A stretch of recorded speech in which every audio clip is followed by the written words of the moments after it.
Hello, everyone. Welcome to another episode of Let's Talk Monster Jam, where I interview my favorite Monster Jam content creators. Today, we are here with Reagan Szymanski. His YouTube name is Monster Jam Lord. He has been on YouTube for several years, providing the Monster Jam community with years of highlight reels and videos. He has recently started a new YouTube channel called Real American Lord, where he is looking to step away from Monster Jam trucks and further pursue other topics and hobbies on his new channel. With that said, Reagan, let the audience know a little bit about yourself. A little bit about myself. That's quite a loaded question. For the past over 5 years now, I had been making a living out of traveling to monster truck shows. You may know me as Monster Jam Lord or Monster Truck Lord, kind of a couple aliases there. And I hit a wall about July, and well, before that, truthfully, but July was my wall's wall, and I was like, I'm done. And past 2 months, I've been setting up my new YouTube channel called Real American Lord, and that is where 100% of my effort and focus is going as of literally last week. So, really appreciate if you guys would all head over there and give that a subscribe. Follow on literally every platform: Instagram, TikTok, YouTube. Be much appreciated. Join me on this new venture. I'm going to be spreading some gospel with the Lord. So, cheers. The gospel. So you're religious, I assume? Well, that's a great starting question, actually. um, that is a loaded question. I'd had a lot of what I'd call religious experiences, I guess. Gospel is kind of more just to play off, like, my name's the fucking Lord, so that's kind of why I call the podcast gospel. But in my personal life, though, I do appreciate a little bit of that spirituality, I guess, maybe in a way, or I've felt the presence of God in my life, or just the presence of something I can't explain too many times for there not to be a God. That is just my opinion on the world and the universe. Um, I'm not really religious, but more along the lines of you, spiritual. I haven't really had any like I would say like feelings or like experiences that, oh yeah, I feel something there. As I get older, I think the Bible has a lot of great information, and if anything, I think it's a great standing point in terms of knowledge to be a better person or just a better human being in general. So, Hmm. I grew up in a Christian family, but we didn't have Christian values shoved down our throat. And for the most part, I was atheist because I'm a scientific guy. But there are just things that are just theories, right? And we theorize, which has evidence behind it, but it's not 100% confirmed, i.e., the Big Bang. And it's kind of weird how this system we live in, just life in general. Crazy that it's a Monster Gym podcast where we're talking about religion right now, but Hey, this is a great way to open it up. This is exactly what Real American Lord's all about. Is just spitballing. So I'm loving this so far. Keep it going. for sure. But the way I think about it is man, woman, a lot of creatures on Earth, animals, man, woman, or female, male. It's a system nearly perfectly designed to work in a binary like computer format, if you get what I'm saying. So you You're can you're use right with all me. the Yeah. you can use all the science in the world to just to justify some things, but as some atheists turn religious, zealots, it's like, what, there is a God, and it's like I'm not there yet because me personally, I see a lot of people who do believe in God who just weaponize the Bible, the church. I can't get behind that, but for the most part, the 100%. the Bible should be used as a compass more than just a tool to weaponize against your adversaries. Exactly. And I think at the end of the day, that's actually its biggest use, is just to be a moral compass for people. Where you hear so many stories about, teenage drug addicts or alcoholics or whatever, or, they could get fucking to 20s, 30s, 40s, who knows? And then they'll finally discover the Bible. And this is kind of how my dad explains it to me. He was never a drug addict or anything like that, but so it's kind of an unfortunate segue to bring him up. But he explained it to me when I was young, maybe 5, 10 years ago, something like that. That his view on religion, it's not even really about like every story is 100% correct, or it being metaphors or whatever. He says it's more about just like kind of the community of it, or going to a shared space, a church, and having celebrating shared values and shared beliefs with like-minded people. It's kind of it's a positive thing. no matter what your belief is, even if it's like Taliban or something. But I guess it's positive for them on their side of the world, right? So that's kind of how he explained it to me when I was a kid. He's like a Catholic and he goes to church every week. I don't. I'm same with you. My parents both were religious on their own and never gave it to me or never forced it on me. But then that allowed me to be who I am today, where now I can actually discern for myself what I believe. And like, I don't think fucking any Bible or any Quran or anything like that is 100% gospel. I think it's more just a good way to live your life by. Because I mean, if you just read the Ten Commandments and then don't break any of them, you'll probably just go to any of their heaven, like fucking Jesus heaven, Muslim heaven, China heaven. As long as you don't break the basic 10 rules, you're probably fine. For sure, for sure. Um, I got my first question here for you. Um, what was your first Monster Jam experience? Experience. So my mom put it on TV for me when I was really young. That was my first introduction. It's as simple as that. Like I was literally just sitting there in the master bedroom, like too young to even think. And my mom was like, "Oh, what do you want to watch on TV?" And I'm like, like Patrick. And she just scrolled and put an Ostrich Jam on. And I remember the first, like literally my first. I can't find the show because you know how they have that network, and then you try like going in through. It's just all unsorted and unorganized. But I tried to find that show. I've never found it, but it was in 2007. I remember that I was 5 years old probably, and I remember it was probably like Atlanta or something, just some Monster Jam show on TV. And but my first time actually going was like around maybe 9 months to a year later. I went to San Diego Monster Jam at Qualcomm Stadium for the first time. So that was my first in-person experience. You know what's crazy? The last person I interviewed, um, his name is Douglas Morgan, Arena Pod. Don't know if you've heard of him, ran into him. Um, but I think one of his first experiences, even I think Michael, maybe, I could be wrong on Michael's part, but it just seemed like 2007 was just a year where everyone just got into Monster Jam because that was the same year I got into it. And I think the first show I saw was either Minneapolis or World Finals in 2007. I think the Chrome Gravedigger. I think that was Yeah. in 2007. It's just crazy that Correct. everyone's saying 2007 is the year it was my first experience. It's like wow, like what happened in 2007 that Yeah, I don't majority of know. people got into it in that particular year? Beats me. Don't know.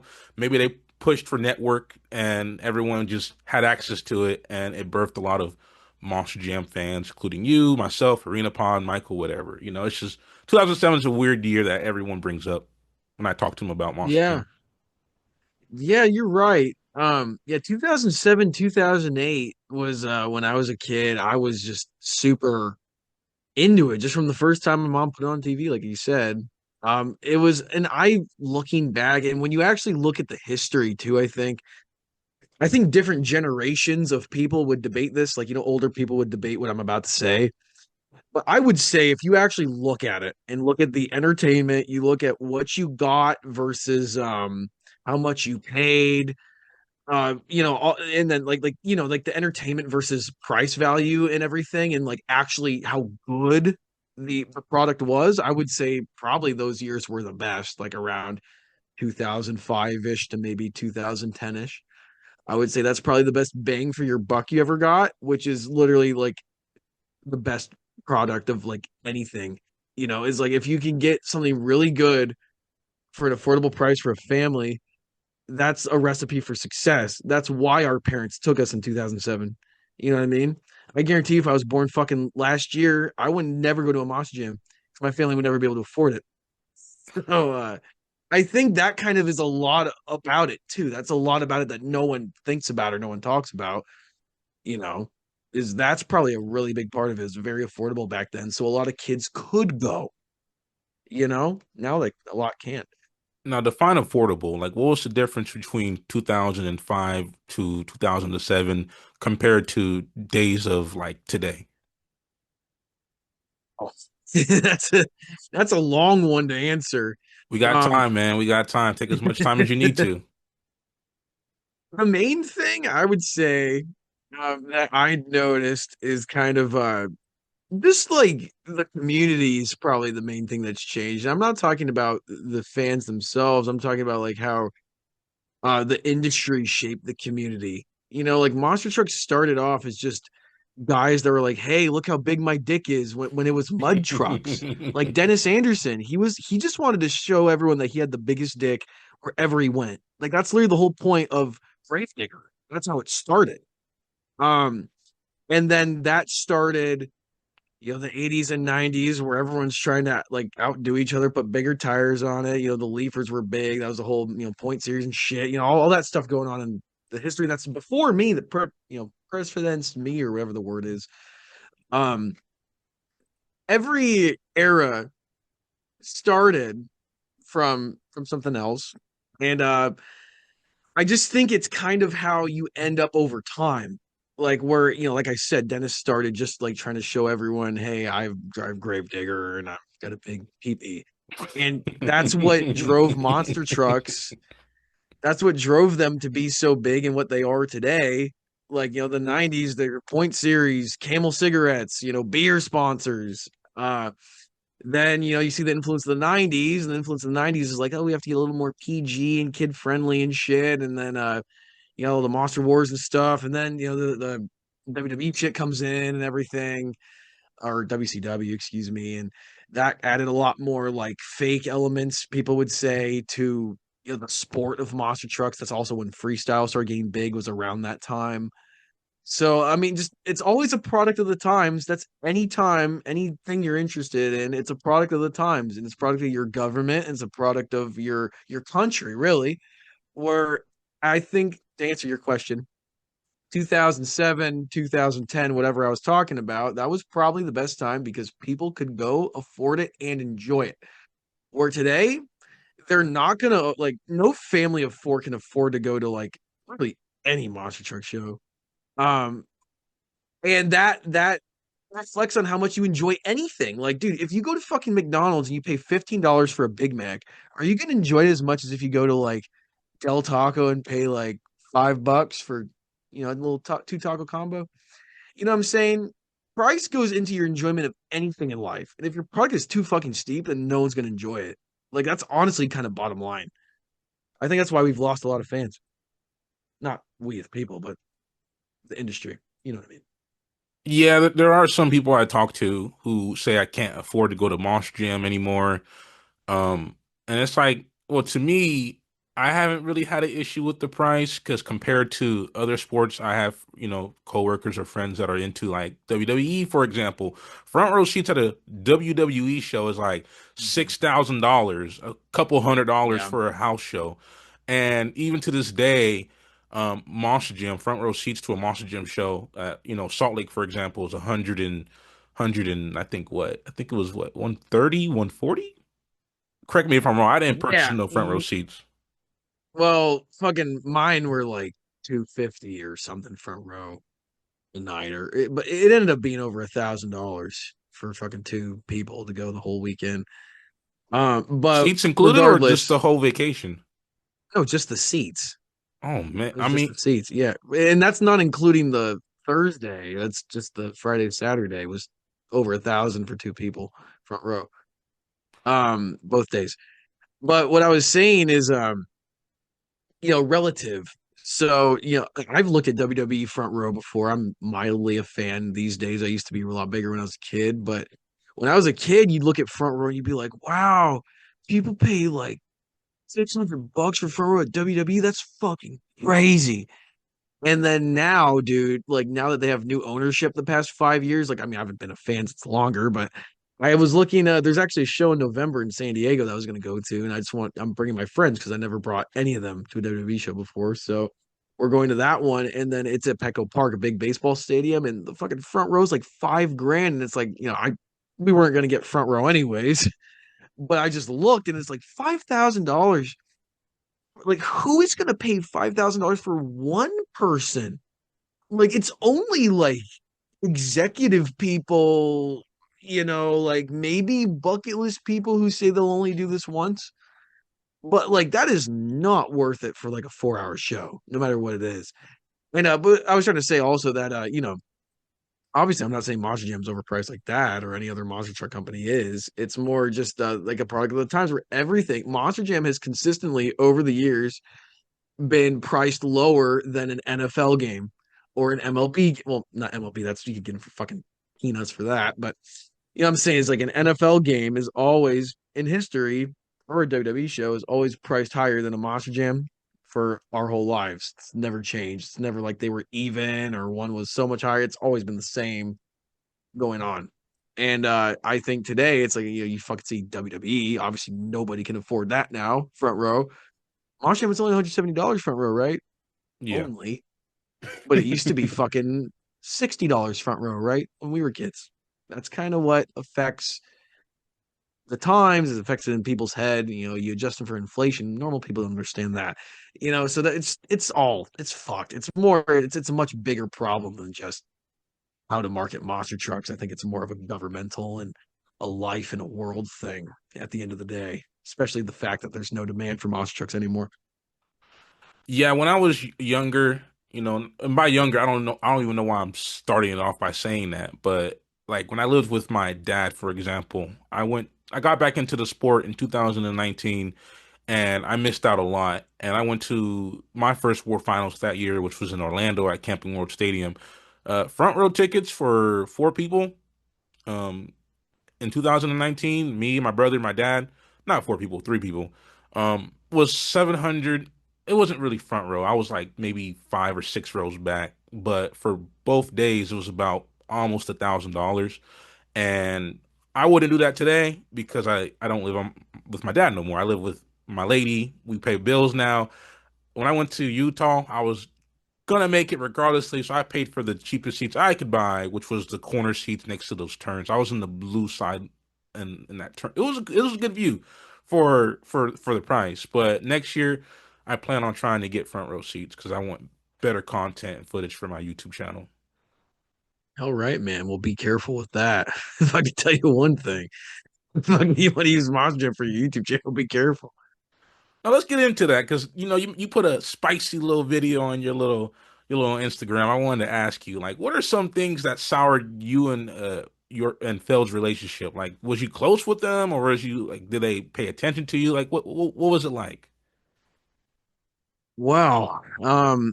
No one's really ever heard about this, but I've had talks with them, sort of.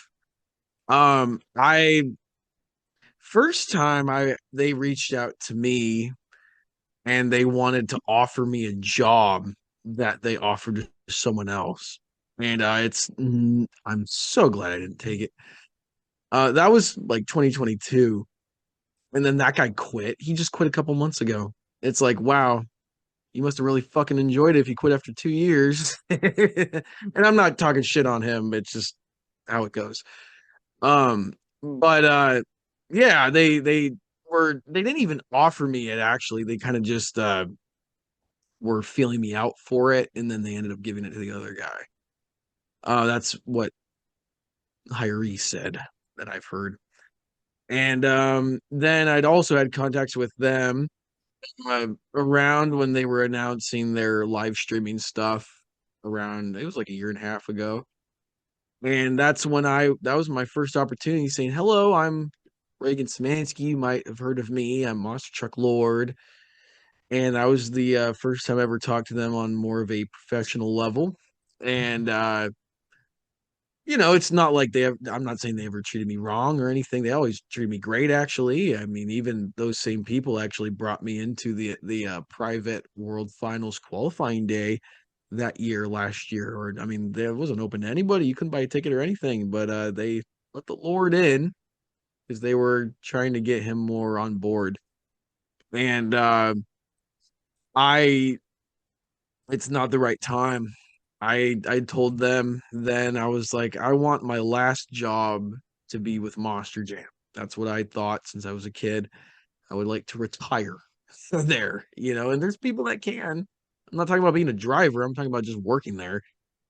Plenty of people that can retire there. And that's how I see it at this point. I'd especially after 5 years of being involved hands on like at the events and stuff in my own way. I don't really. I've done it for now.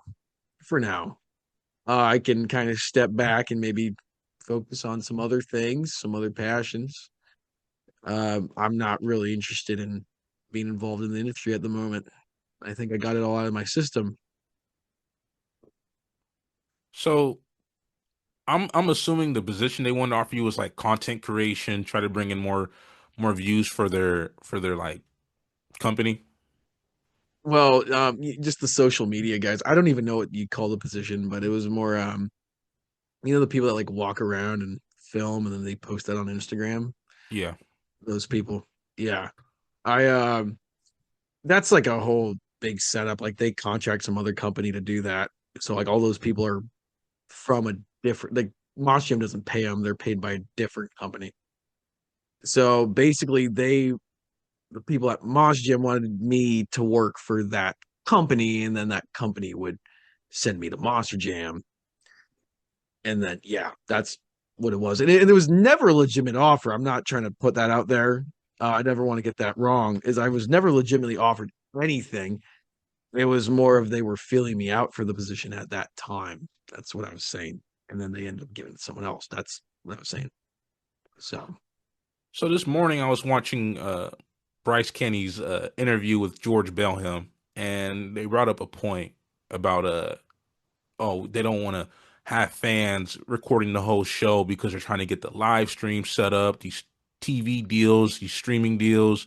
To me, honestly, as an older fan, I really do enjoy what the Speed Network did for Monster Jam. It made it feel like a legitimate competition, legitimate, show, everything. It made it feel surreal because when I don't watch the live streams. I think the live streams are just lazy because any company could just live stream a show and then spit it out versus a well-crafted produced show like Monster Jam was back in the late 2000s, mid 2010s.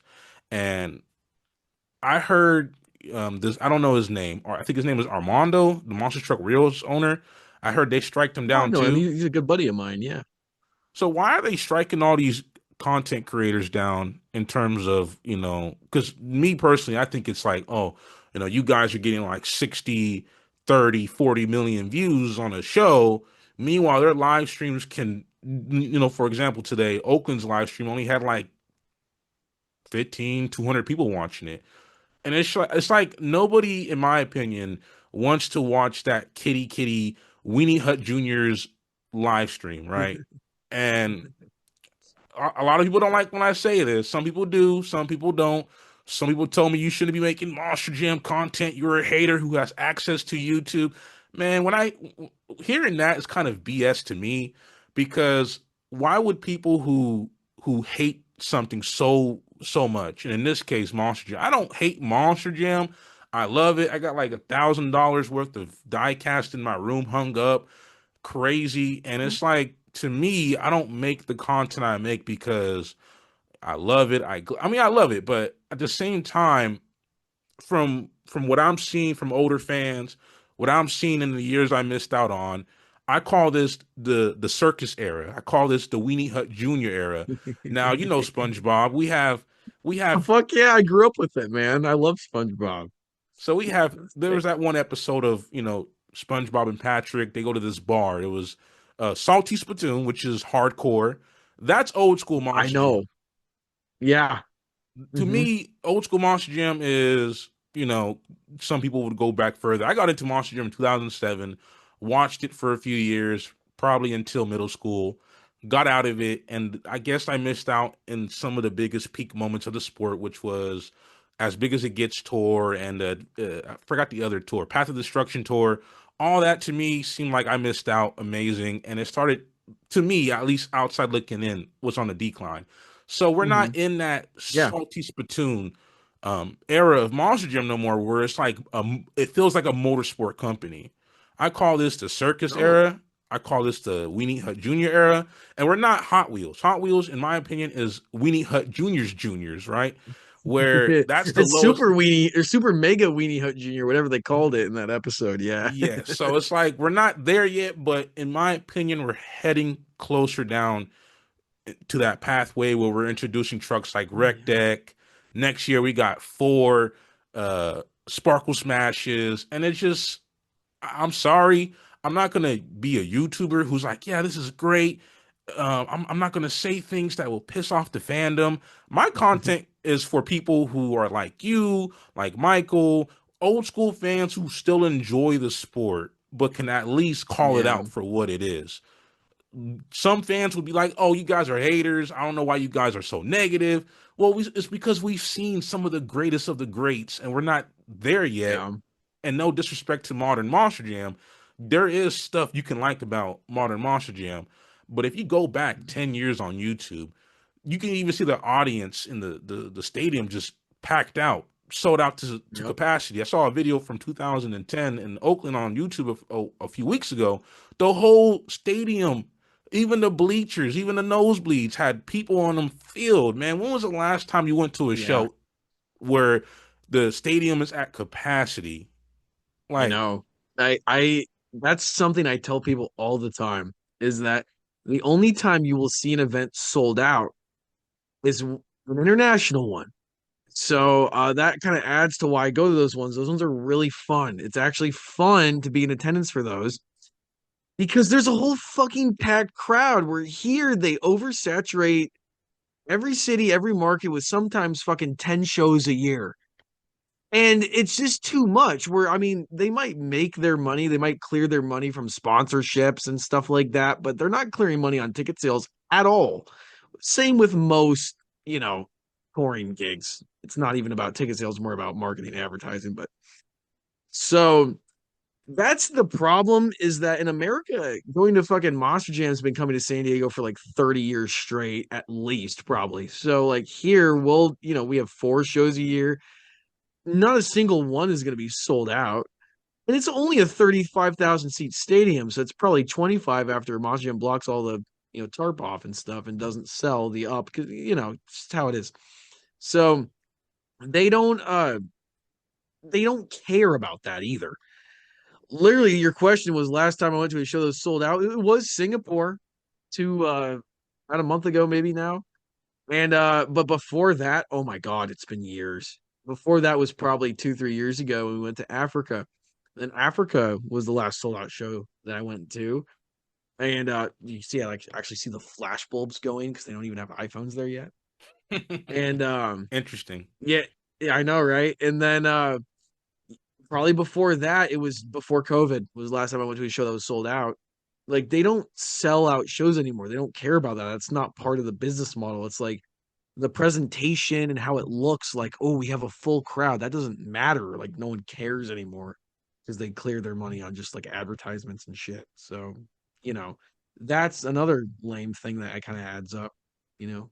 In my opinion, when I watch, like the what is it called? The membership channel videos on Mhm. the Monster Gym YouTube channel. Being older is realizing the cheers are like kind of edited in.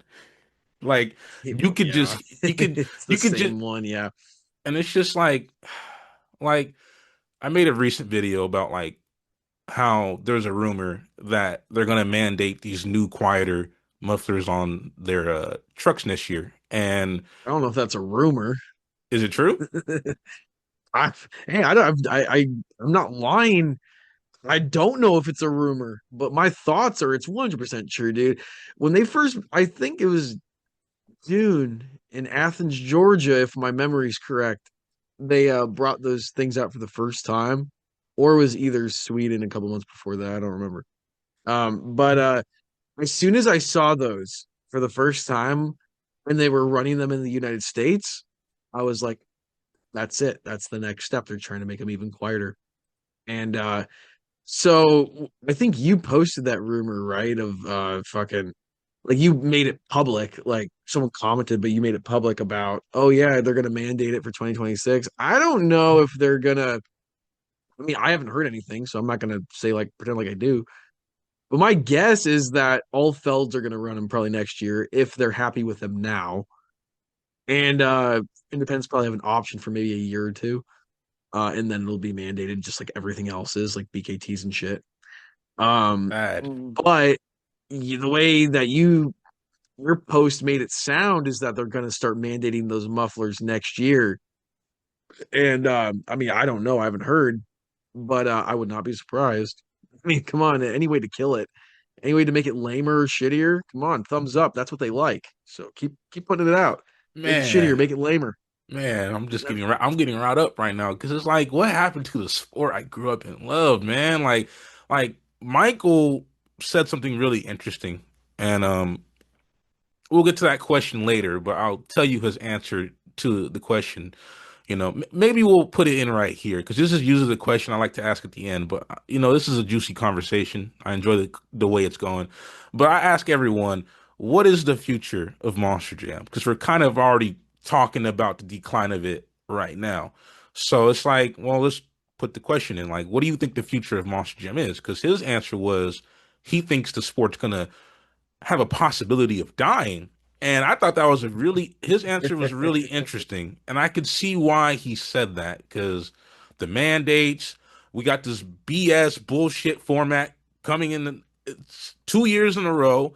We got SoCal, who got 6 stadium shows next year. We got no shows out here in the Bay Area. That pissed me off because they didn't come last year either, or not this They're last year. going to Oakland, buddy. That's the Bay Area. I ain't going to They're no there arena today, I shows. think. They went Didn't they go today, to? and I hate arena Yeah, shows, man. Arena don't shows, go. they're cool, and I get that to some people it's appealing because it's probably what you have closest to you. So I understand that, and you do see because The only reason to go. yep, and I do get why because I haven't been a fan of Thunder Nationals. I never got the appeal of Thunder Nationals when I look back on some of the videos of Thunder Nationals. Never get the love for them, but compared to what people used to get to now, I think the arena shows are amazing in terms of quality and show production because yeah, Thunder Nationals is we got two stack of cars, jump over them, woo, and then a van stack in the Yeah, middle. That's that's basically what Hot Wheels. that's basically what Hot Wheels does. Yeah, Versus an arena show, you see the technicality of two wheel skills for the most part. That's pretty yeah. much it. And a backflip if you're lucky to see it. But what do you think the future, in your opinion, of Monster Gym is? Well, it's probably not too different from Mike's because him and I probably have the same fucking opinion. I guarantee him and I've talked about this for years. Is that my real genuine thoughts on the topic is that it's hard to structure it out by year or by date. But the way I see it going is that you're gonna pander to this familial audience for a long time. And if you're driving away people like me, like that's just it's honestly impossible to drive away somebody like me where I've put in so much time like in my adolescence, let alone like my professional career the past couple of years. Like look how my entire life has only been this since I was 5. And the fact that you could find a way to drive someone like that away, even now that they're 23, that still seems pretty fucked up and pretty wrong. Like, how can you do that? Like, no football fan just turns 23 and fucking hates it. Football's pretty much the same thing every year, you know? Basically. Monster Jam is not. Monster Jam is not. They definitely change a lot. I think their future kind of it lies in the hands of whoever's making the big decisions. um I think the way it's going right now is that it's pony time. And I'm not talking just Sparkle Smash, I'm talking about every aspect, dude. It's homo time. It's time to be gay. They just started this year, they just started posting Black History Month stuff. I know. Um the gay pride stuff, all that crap. They're posting all that crap. And I'm like, come on, it's not a surprise who I am. This stuff's pretty clear. Nobody wants to see that, especially in 2025. I'm not saying that shit's good. I'm not saying that shit's bad, but I'm saying nobody in 2025 wants to see it at all. And it shows that the fact that they're posting stuff like that, that kind of means like, oh, well, you're a little behind on the times. You're a little behind of what like is going on What's in hip? 2025. Like what's hip? Exactly, dude. That stuff posting Gay Pride Month in June 2014 would have got them the biggest audience that they'd ever have. The first time Monster Jam ever posted gay pride thing, and I'm not shitting on gay pride. I don't hate gay people, nothing like that. Come on, don't get the wrong idea here. I'm just talking about the cultural influence of it.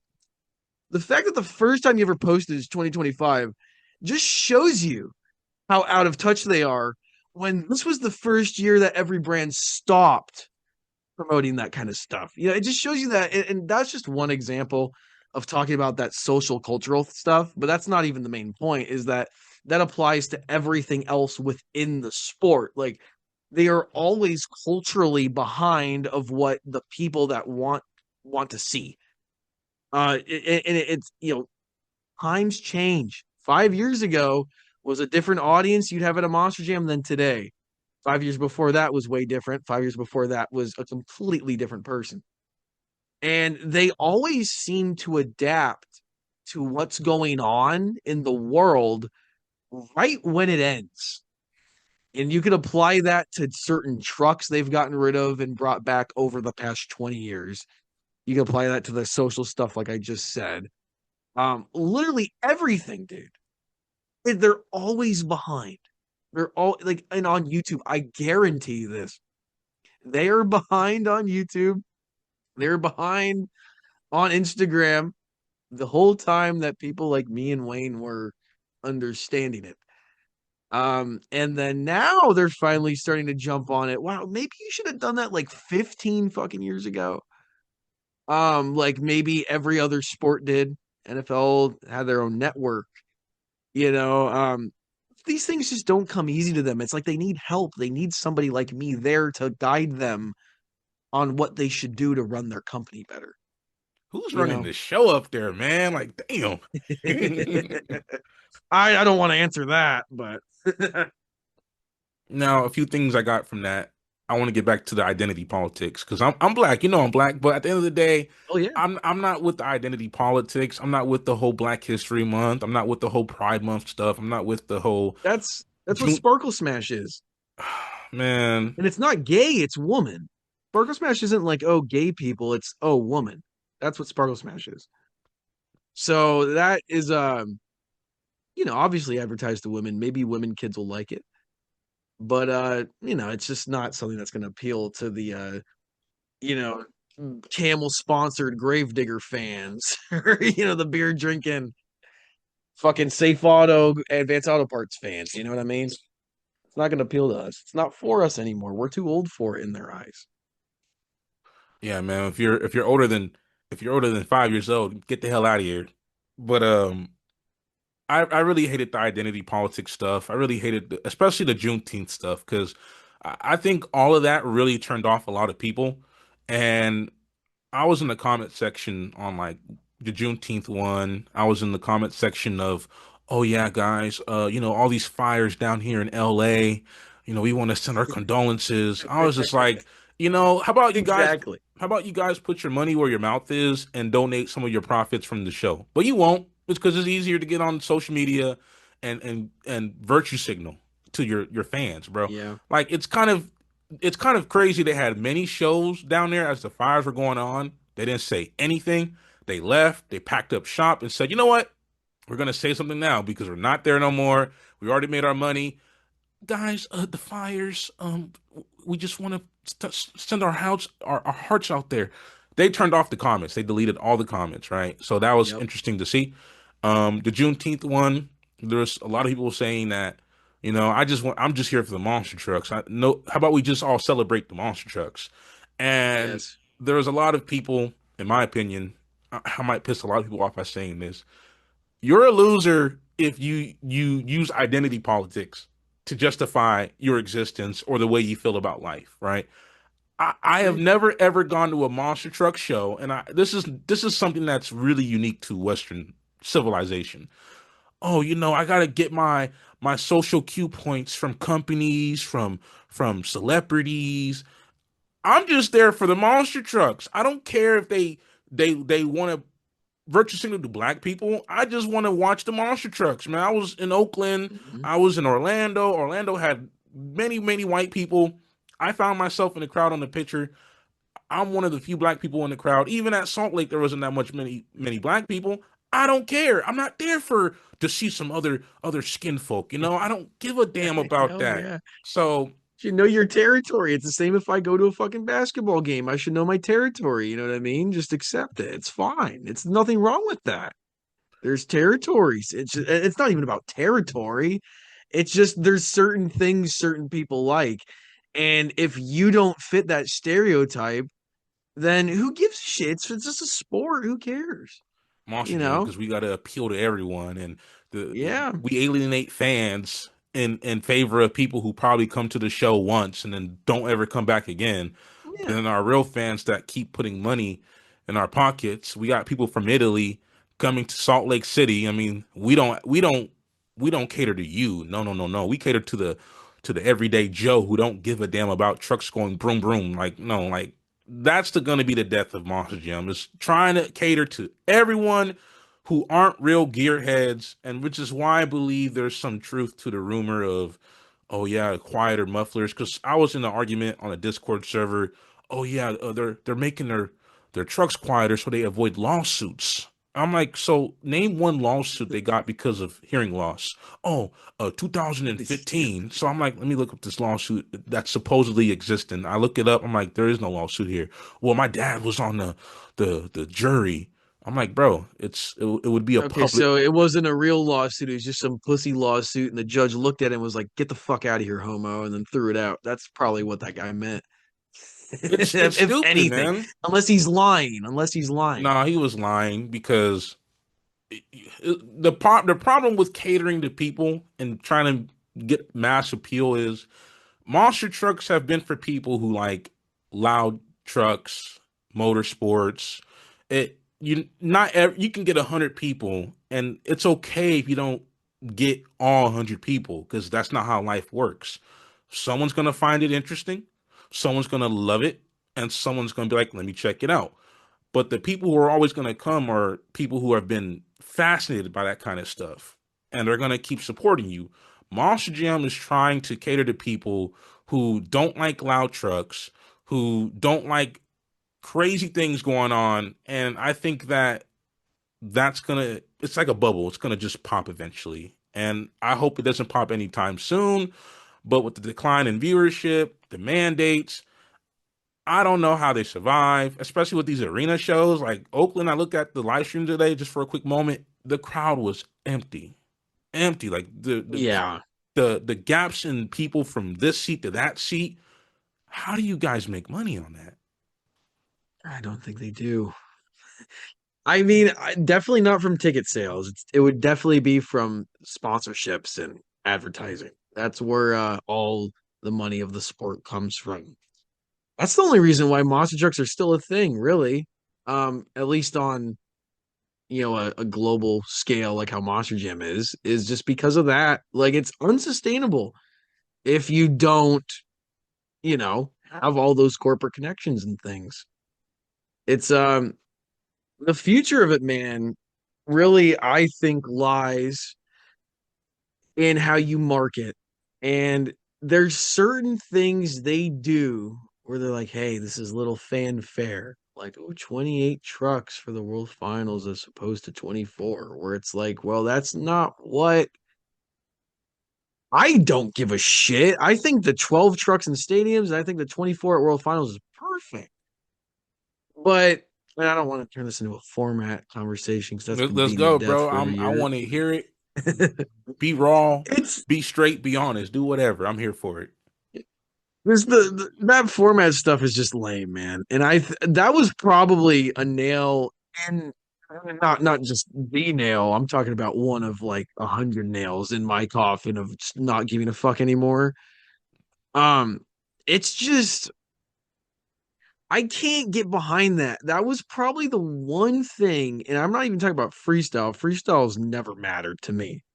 That's But the crazy. one thing, well, I mean, on a world final scale, that's what I'm saying is that freestyle on a world final scale is net like whoever wins has never been accurate since the first ever world finals. Maybe a third of the time the champion's been gotten right over the past 25 world finals. But I look at it where racing was the only one, like especially me getting older and stuff, that was the only one I ever cared about. And I never thought you could ruin the racing championship. Like I just like how can you ruin racing? Like it's all objective, it's based on times, it's based on fairness and and then they found a way to ruin that for me. For me, maybe you like it or maybe anyone else likes the new format. Spoiler, no one fucking does, but um it's just a way to sell more tickets. And I don't think it worked. I don't know. Yeah, I'm not in on that side, obviously, but it's not gonna matter. See, I mean, the same people that would show up to Vegas and pay for the racing night, that racing night in Vegas was just as sold as that freestyle night was for quite a while. And but then there was a time where kind of the last World Finals in Vegas in 2018. I remember one night had like a really low crowd, and then the other night had the big crowd, either Saturday, Sunday, Friday, Saturday, something like that. They can't do it anymore, man. It's the product. It's you're taking away for one, like I said, the affordability. For two is the product itself. Affordability number one, product number two. Product is not what it was. It's not like, people want to go to monster trucks. Like, you know what? The most comments I see is like, where are the crush cars? And it's like, for me, it's like, I'd rather see them hit the dirt ramps and do sidewalls and shit than like hit a crush car. Like, that's, because it's better entertainment. But that's what the people want to see. They don't want to see fucking. They don't even want to see Sparkle Smash. Like they'd be okay with seeing like a demolition derby truck come out and hit a car, than see Sparkle Smash do a moonwalk.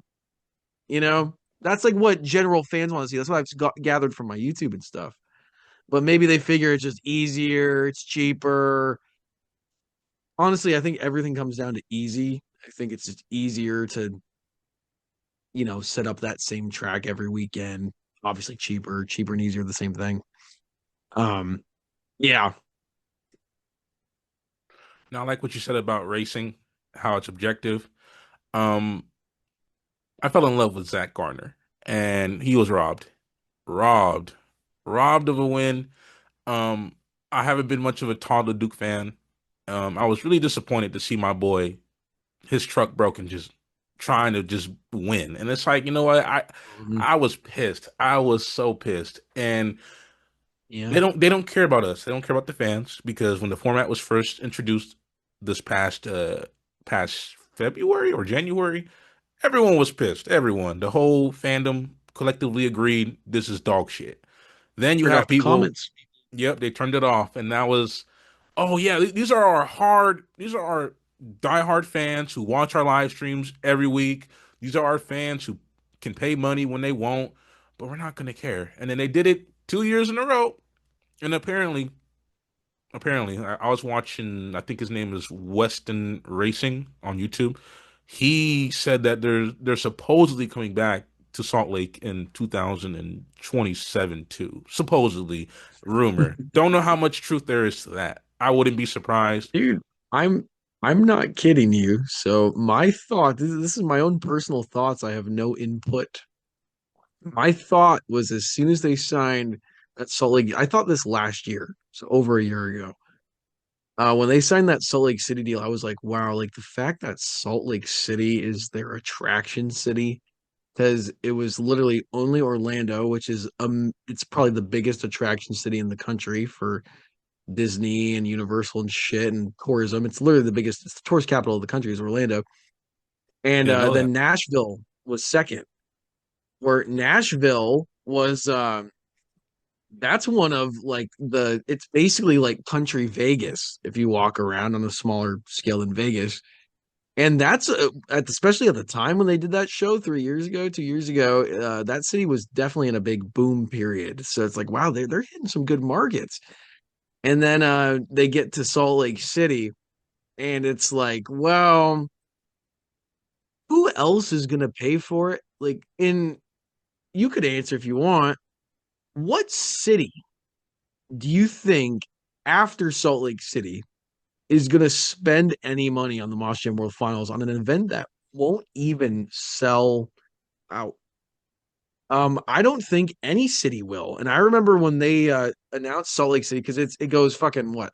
Orlando, Nashville, Los Angeles. Like, oh, those are three big cities. And then when they said Salt Lake City, and it's like, oh, Salt Lake City for 2 years. My thought as soon as they announced it, or even I probably heard before, as soon as I heard about that over a year ago, 2 years ago, whatever, my thought, and to this day, my thought is that it's gonna be there forever. It's gonna be the new Sam Boyd Stadium. I think that just Salt Lake City is gonna try to be bringing tourism to that, failed city, and it's not gonna work. It's like they can't get fucking high ticket NFL games. They can't get high ticket motorsports or anything, but they will get Monster Jam because it's the only thing that would agree to come because they can't get anyone else themselves. That's my prediction. I think it's probably going to end up at Salt Lake City every year. So it's funny you brought that up actually, because I've thought that for a while now. I'm not much of a tourist kind of guy. Um, I got back into the sport, and for me, I just wanted to go to as many shows as I can because at the end of the day, even though I critique it, criticize it, crap on it, I'm still going to love it. But at the end of the day, it's not going to refrain me from not holding back on my comments because I like to call it how I see it. And Salt Lake is kind of a niche kind of place in my opinion because it was my first time going to Salt Lake City. There's literally nothing to do there. It's in the middle of nowhere. There's nothing going. I went to downtown. The laws there are interesting because I like drinking. I drink beer. I drink alcohol. Um, Right? there is nothing in Utah, man. I was No. scrambling like an addict looking for some alcohol. I'm like, okay, like every gas station I go to, 5% alcohol content in the beers. All tall cans, no Four Locos. I'm like, what's going on here? And I find a Winco. I'm like, Winco, I know they're gonna have some hard liquor there. I go to Winco, there is nothing there but tall cans again. So I asked the worker right there stocking the shelf. I'm like, where's your liquor at? Oh, it's all right here. Your hard liquor? Oh, we don't do that here. I'm like, what's going on? So after night two, I believe, the day before I leave, I'm walking back to my car. I parked a mile away. Me and my lady are walking. Um, and I go to a gas station and same thing. Every gas station I went to, I couldn't find anything more than 5%. So I asked the clerk, what's going on here, dude? I'm not from around here. Oh yeah, the Mormons. I'm like, why does everyone keep talking about these Mormons out here? Like, you're more political savvy probably than me. I'm a libertarian.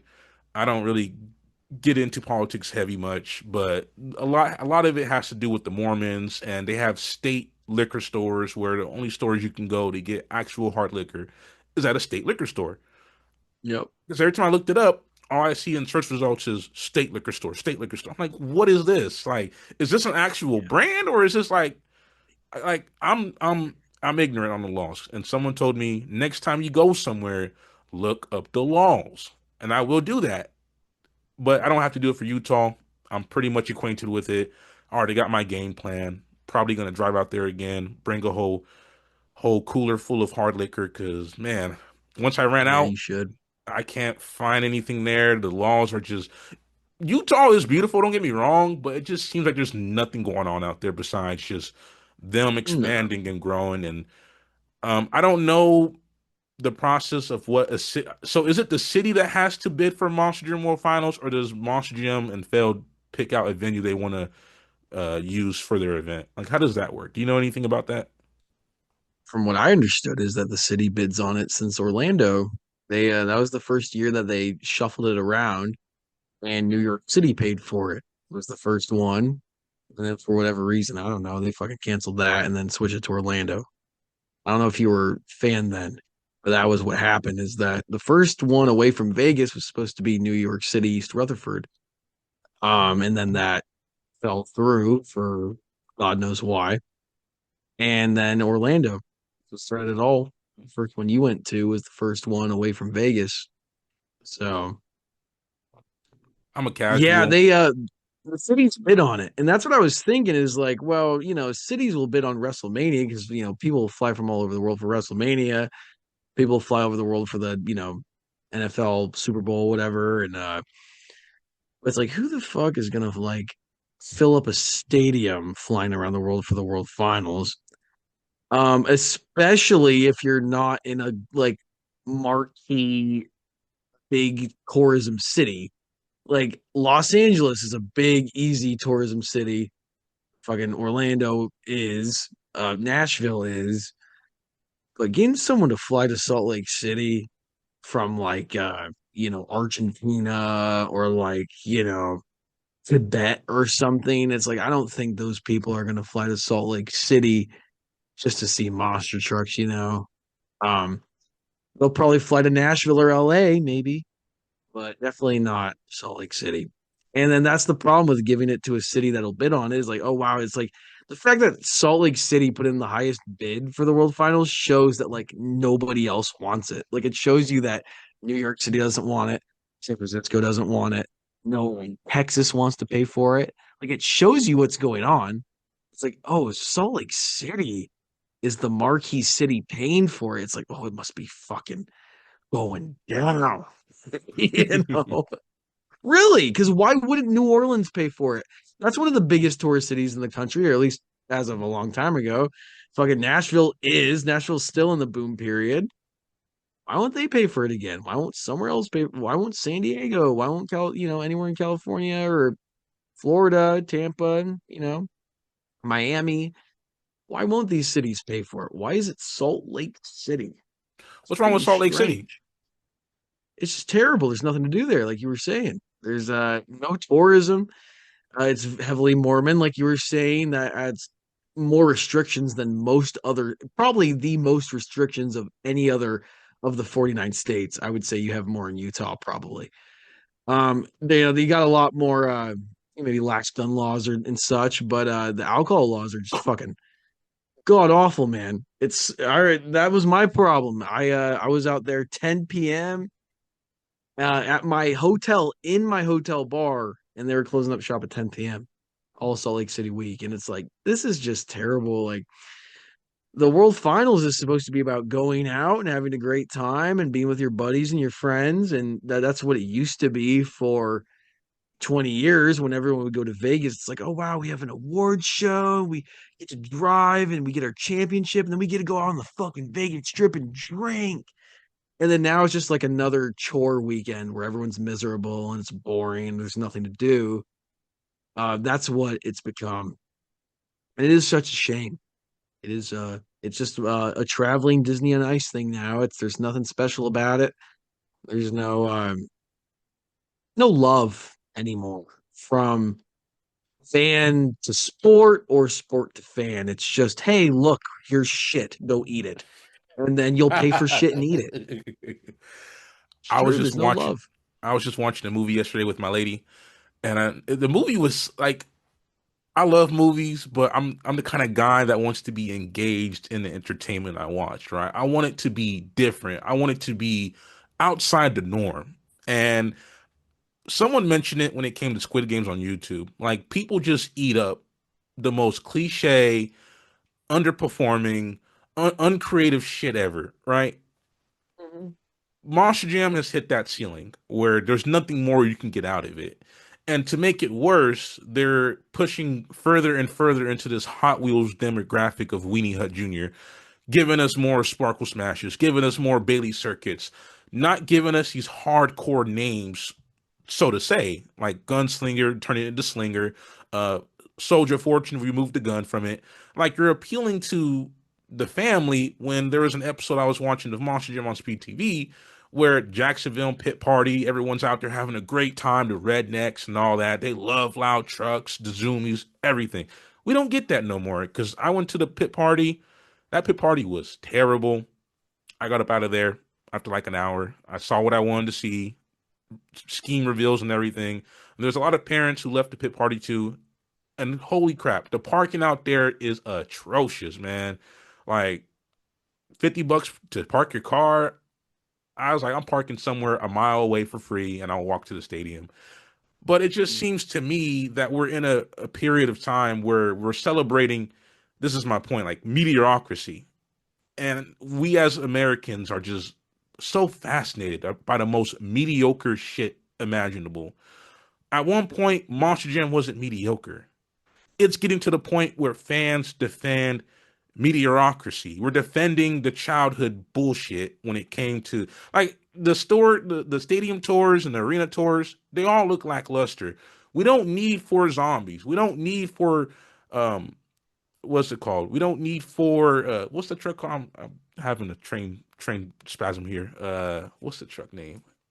Sparkle Crazy Smash. Train or something. We Yeah, don't that need one. four Yeah. of them. We don't need four of each child friendly identity. The field is completely full of concept bodies, 3D schemes and bodies. When you look at Monster Gym from 20 years ago, 15, 10 years ago, whatever, at least there was some concept bodies and then like actual like pickup trucks, vans, Escalade bodies out there. We got some Ford bodies out there. Nowadays, it's just crazy creatures running the track. This is not looking like Hmm. a monster truck show anymore. It's looking like a movie where they just, oh, Yeah. we got this monster of a JCB Digatron out here facing off this mythical unicorn, and they remove cool shit from the trucks every year. Like, why do they remove the flamethrower from Dragon? Like we give Sparkle Smash a cannon of confetti, but oh, let's remove the dragon's breath from the truck named Dragon. And it's just like I'm Fire's at a too point. scary. Yeah, and I don't like that, man. See, I'm at a point with Monster Jam where they're not coming to any they're always blessing Southern California with stadium shows. We don't get anything. I feel pissed, but hey, Washington ain't getting anything either. They ain't getting no Seattle show. It just seems like they're not going to as many places as they used to go. The tracks are lackluster. The competition is better than ever. But other than that, there's not much they're working with. Some of these drivers are too green. Some of the best ones are always restricted by the officials out there. World finals, there's some exceptions that go on. But to me, I'm at a point where I get back into the sport and it's in a decline, in my opinion. And people don't like when I say that, but you could still enjoy something and still be honest about it. And just because you're honest about it Yeah. doesn't make you a hater. Well, exactly. Yeah, that's another big problem is for so long I'd been trying to keep it nice and never really give my true opinions for a long time. And it can only get you so far to when you get fed up with it though. Like I said, I'm still a fan of monster trucks. I love seeing a giant ass truck do something cool. I will never in my life ever get sick of that. You know? I can for until I'm fucking 80 years old, I can watch a Tom Men's freestyle. You know what I mean? I'll never get sick of that. But then you start realizing like, oh, we will never see a Tom Mentz freestyle ever again. The last Tom Mentz freestyle we saw is the last one we ever will see. Because I don't know if you've noticed, this is something I've noticed, and I don't know if I'm saying something here, but listen up, everyone. Um, have you looked at the Andersons in the past, like maybe 2, 3 years? And have you noticed their driving styles change? Uh, and I'm not talking about Weston, he's a little different, but I'm talking about everyone else, like especially the main two, Adam and Ryan. They in my opinion, I know they're getting older, not that they're old, they're not fucking old, but the fact that they are getting further along in their careers, people would probably be like, "Oh, they're just, trying to prolong." It's like, no, I think that they're even being told to slow down. I'm not trying because I know those guys. I don't think they would choose to slow down. But you look at their performances, could you say that Adam and Ryan are the same guys they were 3 years ago on the track? And I'm not shitting on what they can do. I'm shitting on what they're allowed to do and what they know they can get away with and what they can't.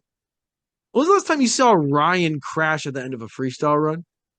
And I'm this is coming from someone who's been to like every show for the past 5 years, so like I kind of know what I'm talking about. I haven't seen Ryan crash at the end of a freestyle in like probably 2 or 3 years. off the top of my head, there's obviously got to be one or two, right? But I don't remember one off the top of my head, and I've been to probably 100 shows, 200 shows with him in it. And he was the guy that would blow his motor and flip his truck and break his four links and shit every single weekend when he was at his peak. But now that it's 2025, could you name the last cool thing Ryan Anderson did? I can't. And that's nothing on his ability because he is the best driver in the sport.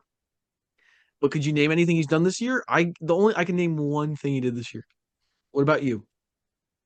I don't watch it enough to say that.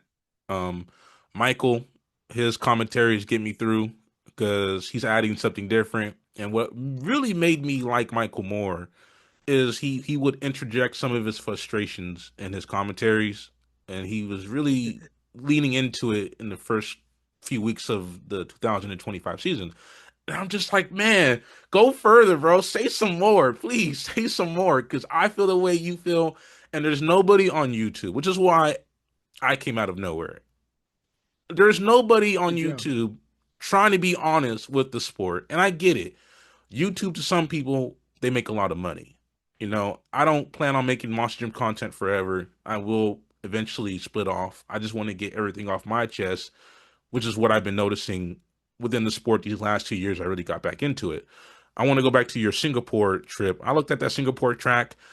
That track that was there, that was here in America, I think it was the Stadium Tour West show that had that track. That track to me is god awful. It's lackluster. The jumps look small as hell. And in some venues, they got rid of the step up altogether. And it was Orlando this past year, Camping World Stadium, where they had that tour there and they had that same track and they removed the step up. And I posted a picture on Reddit. I'm like, how do you guys look at these tracks that happen every goddamn week and genuinely get excited for this? Because they look weak. I know. They look lackluster. And don't get me wrong, sometimes they do provide great moments for skills and freestyle. But there's a lot of people saying, "Oh yeah, the venue," and it's like, whoa, whoa, whoa, whoa, whoa. What about the venue? Like Camping World Stadium, for example, just had World Finals here back to back. Like they had more crazier track designs there, but all of a sudden we got to worry about the venue, and it's just like, see, you guys Yeah. can be fans of the sport, but stop sucking the. I don't. I had a parent at World Finals tell me, my kid watches your content because I had my Critical Creeper shirt I made for it, but he's too young to watch. But my videos are not geared towards the younger audience. It's geared towards the older audience of Monster Jam. It's geared towards people who can see the way I see and actually have a conversation about it.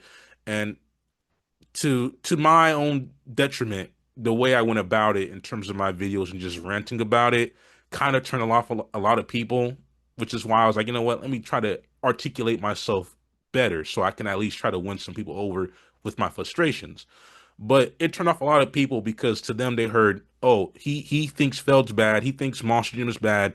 Don't pay attention to this guy. When in reality, it's coming from a concerned fan who has missed out on some of the best moments in the sport, who came from an era where the track design is what really won me over because we don't see the track design as great as it was years ago compared to today. Because all of the world finals, for example, from Orlando all the way up to Salt Lake City, it's just one big giant blob of dirt that's colored red and blue. You watch any of the old World Finals all the way up until I would say 2014, maybe. I could be wrong on anything after 2014. But the tracks stand out from each other. And even after the competition, you could still see the major differences in track design and the different obstacles they Yeah. had year after year. Salt Lake City, next year, probably going to have a similar track. It's going to be a red and blue glob. And just because I Yep. say that doesn't make me a hater. You can enjoy something and understand that it could be shit at the same time. And Monster Jam used to Yes. be the same place. You can go to a show years ago where the track was insane, the design was different. If they're using Chicago style in different cities, at least the paint on the track is different and it stands out from one another. Maybe you might get a van stack positioned differently. Maybe you might get a double bus stack. Maybe you might just get this random giant dirt hill that San Diego got with a van stack and a box truck built into it. You don't get that no Right. more. So I don't get why people don't want to be honest with how the sport is doing. Maybe it's because Monster Jam don't give a damn what we say. Maybe they don't. They probably already we've already seen they don't care. You know, you have 100 nails in your coffin. I just got back into it. I'm not there yet where I'm like, there's 100 nails in this coffin. You know, I thought that was a funny comment. But Well, I mean, it's just a lot of those people defending it are not like you or me, really. I think a lot of those people that you might get defending it are the people that they're marketing to, you know? So like that's why they're going to keep marketing that way. Is it seems to be working. And it's like it just seems like there really is nothing you could do. We as adult fans of monster trucks, if we don't choose to like drive one or crew on one now, then there's no other reason to pay attention to it because they don't market to us. They don't want us to watch it. They don't want us to enjoy it. It's not for us. Like, oh wait, you're still into monster trucks and you're 23? Fuck off. Go to hell. It's like go work there. Like literally, that's how it is. It's not for us, dude. It's not meant for us anymore. That's very clear. Every city you go to, every like even in different countries, you can tell it's the same thing. It's all for children. And I mean, if maybe they've saw, I don't know the numbers they make. I'm not there for it, but maybe to this day they make more money advertising to that one family that goes one time every year, or not one time every year, excuse me, one time in their life every year. So you know how families go once and never go again, and that's like at least half the crowd, if not 75 to 85%. Um, maybe they do make more money doing that than advertising to people that come back every year like you and me. Um, who knows who's at fault for that? I would probably say them, because they could have had a very much bigger fan base, I feel, if they would have rode off those coattails from even the fucking 80s and 90s. You could have made a legitimate sport back then instead of advertising to children like how they always did. So that's probably the main detriment, man. there's going to be fans that stick around like you and me. And when I was at Salt Lake, I was in the parking lot, so much traffic. So I decided to wait and just wait it out. And I was there for another additional hour just in the parking lot chilling. But the reason why I was there for another hour is there's this couple, older couple, probably in their late 50s. And they came down from I think they said Alaska or Washington. I'm pretty sure they came down from Alaska. They drove. And we talked for an hour, but they used to attend World Finals every year. And they were telling me it was, man, it was like a party back then. They did so much for the fans. I was not Yeah. there for the Vegas era. I was completely out the sport. I was worried about high school, trying to be a cool kid, chasing women. You all know that, you know, like the typical Hey, teenage experience. And I didn't pay wish attention I to it. lived it. Wish you lived it. That's crazy. I'm kidding. Being older, wrong decision, you know, but that's another Well, I discussion. mean, dude, I mean, if you got away from Monster Jam and fucked a lot of bitches in high school, then good on you. That's better than I did. I am I was fucking fucking in Monster Jam working. I started full time when I was 17, dude. Full time. I was in high school when I started traveling every weekend. It's like, well, a little different lifestyles, you know? I think your story is inspirational though, and I say that because you've made a lot of success. And I seen your post one day. I think because I think you said like you got your house, a car, and you're able to travel the world just off of making Monster Jam content. And to me, that's a better lifestyle than chasing women. Because me personally, I wasn't no stud, man. I wasn't getting no cat. I know. You know, Me neither. I was a lame. I was far. I was further. I had friends who were getting it in. Me personally, I got the scraps, but whatever, you know. But if I could redo it, And if I was in your shoes, just outside looking in, to be where you're at in life just solely off of Monster Gym content is way better of a life than wishing to chase the bullshit in high school, man. Because what 17-year-old could say, I traveled the world, I made loads of money, I got a house off of this. Most 17-year-olds can't say that. And even as a 26-year-old, I can't say that. And I got into YouTube because I'm like, you know what? I hate working a 9 to 5. And I was talking about Scooty Toilet, whatever. I thought Scooty Toilet was a really interesting series to me. So, and the reason why I started that is because the creator of the show actually called me out on a live stream. So I defended myself and I just went with it there. And then the That's format, good. and nobody on the Monster Jam niche is talking the way I talk. And no disrespect to anybody. And I get why people tote the Sure. line of, I'm just gonna say, I mean, there's another person named Clear Sky Productions. You ever heard of him? No. Yeah, Clear Sky Productions is probably the original Critical Creeper. This guy was going crazy on Feld, bro. I gotta send you the link to his channel. Um, Yeah, I want to see it. he's a funny dude, but I think he was the original to do it. And then you have another guy named Eric Fording. You probably know Eric Fording. I know him. Yeah, I know. I've heard of him. Yeah. I wouldn't say he was really negative, but he leaned more negatively. But he wasn't per se like, yeah, Feld fucking sucks. He wasn't that kind of guy. I mean, he probably is, but he didn't really lean into that on his YouTube channel. Yeah. And I'm like, you know what? PR man. Nobody's gonna say it. So I'm like, I'm gonna say it. And it just blew my channel up. And it's been interesting. I have people telling me to kill myself. I have people telling me don't make Monster Jam content no more. I'm just like, what did I do wrong Fuck here, you. guys? Like, yeah, that's what I'm saying. What did I do wrong? And I'm only just because, like I said, once I get it off my chest, I'm done.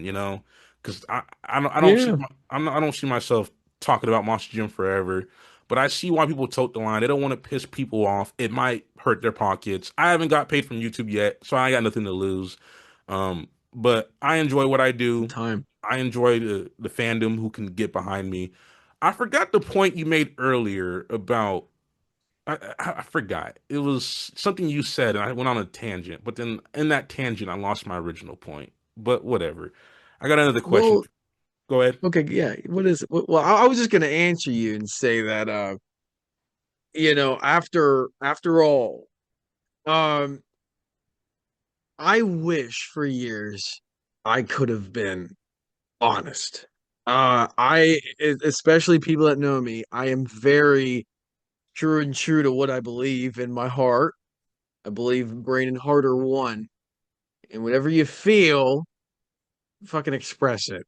And for years I would have loved to be a lot more honest and upfront about what was going on, but it's still even right now, it's not the right time to talk about everything. There's still there there's a lot more that needs to get settled, a lot more time that needs to pass. I would have loved to do what you do, dude. In the position I was in, it's like, oh, why don't you? It's like, well, think about it. Wouldn't have been any easier if I did. So, but that's why I liked your channel. I actually started watching probably like 4 6 months ago or so. My buddies were telling me about you, and I checked you out, and I was like, this guy actually says the shit I want to say that I had never been able to say. So that I think is a lot of your audience, people like me. They're like, fuck yeah, keep going, keep talking. Yeah, that's what we want to hear. Summer was really interesting to me. Summer was the craziest because before I got invited to these Discord servers, I got invited to Eric's, I got invited to Jackson's, and they were talking about me. And it's just like, man, like I'm really that guy right now where everyone's paying attention to me. And it's like I always felt like I was misunderstood because most people looked at me as like anti-failed, anti-Monster Jam, when in reality it's just a frustrated fan, which is why I like Michael's content, for example, because his commentaries, he leaned into it a little bit, but he stopped for some reason. And that's what made it unique to his experience on his channel was he's at least interjecting some of his opinions. Your point, yeah, this is what my point was. You mentioned Ryan Anderson and Adam Anderson. That's what I was going off about. He was saying on his channel, Michael, that it was in Tampa, I believe, that Ryan flipped over and he was in a position to save it, and they shut him off. You could see the RI light lighting up. Michael Mhm. said that, oh, because it was the week after he was making a commentary on it. He was saying that, he's doing a little protest freestyle. He's pissed off at the officials, and now he's not really going to go hard anymore. And then that Mhm. following week was in I don't know if I think it was at Raymond Jackson Stadium. I could be wrong. You know who Chaos to the Max is? Angel. You know who he is? Yeah. So it was Hmm. he made that viral clip where it's Adam did not Adam Ryan did a backflip, jumped in the air, two wheels. Video has over 55 million views, right? And that was probably one of Ryan's highlight moment this whole year, right? Was that viral That clip? was the thing I was talking about when I said I only remember one thing Ryan did this year. That was the moment. I was there too. I filmed it as well. That was the only thing I can tell you that I'd seen him do all year. That was like entertaining to a Ryan Anderson fan. Let me piss really quickly. It Uh, has to come out now. all good, I'll be right back. all good. There we go. I made it back. Think it should be working now. Let's see. Are you there? Probably are, but headphones train on. I'm gonna give it a sec.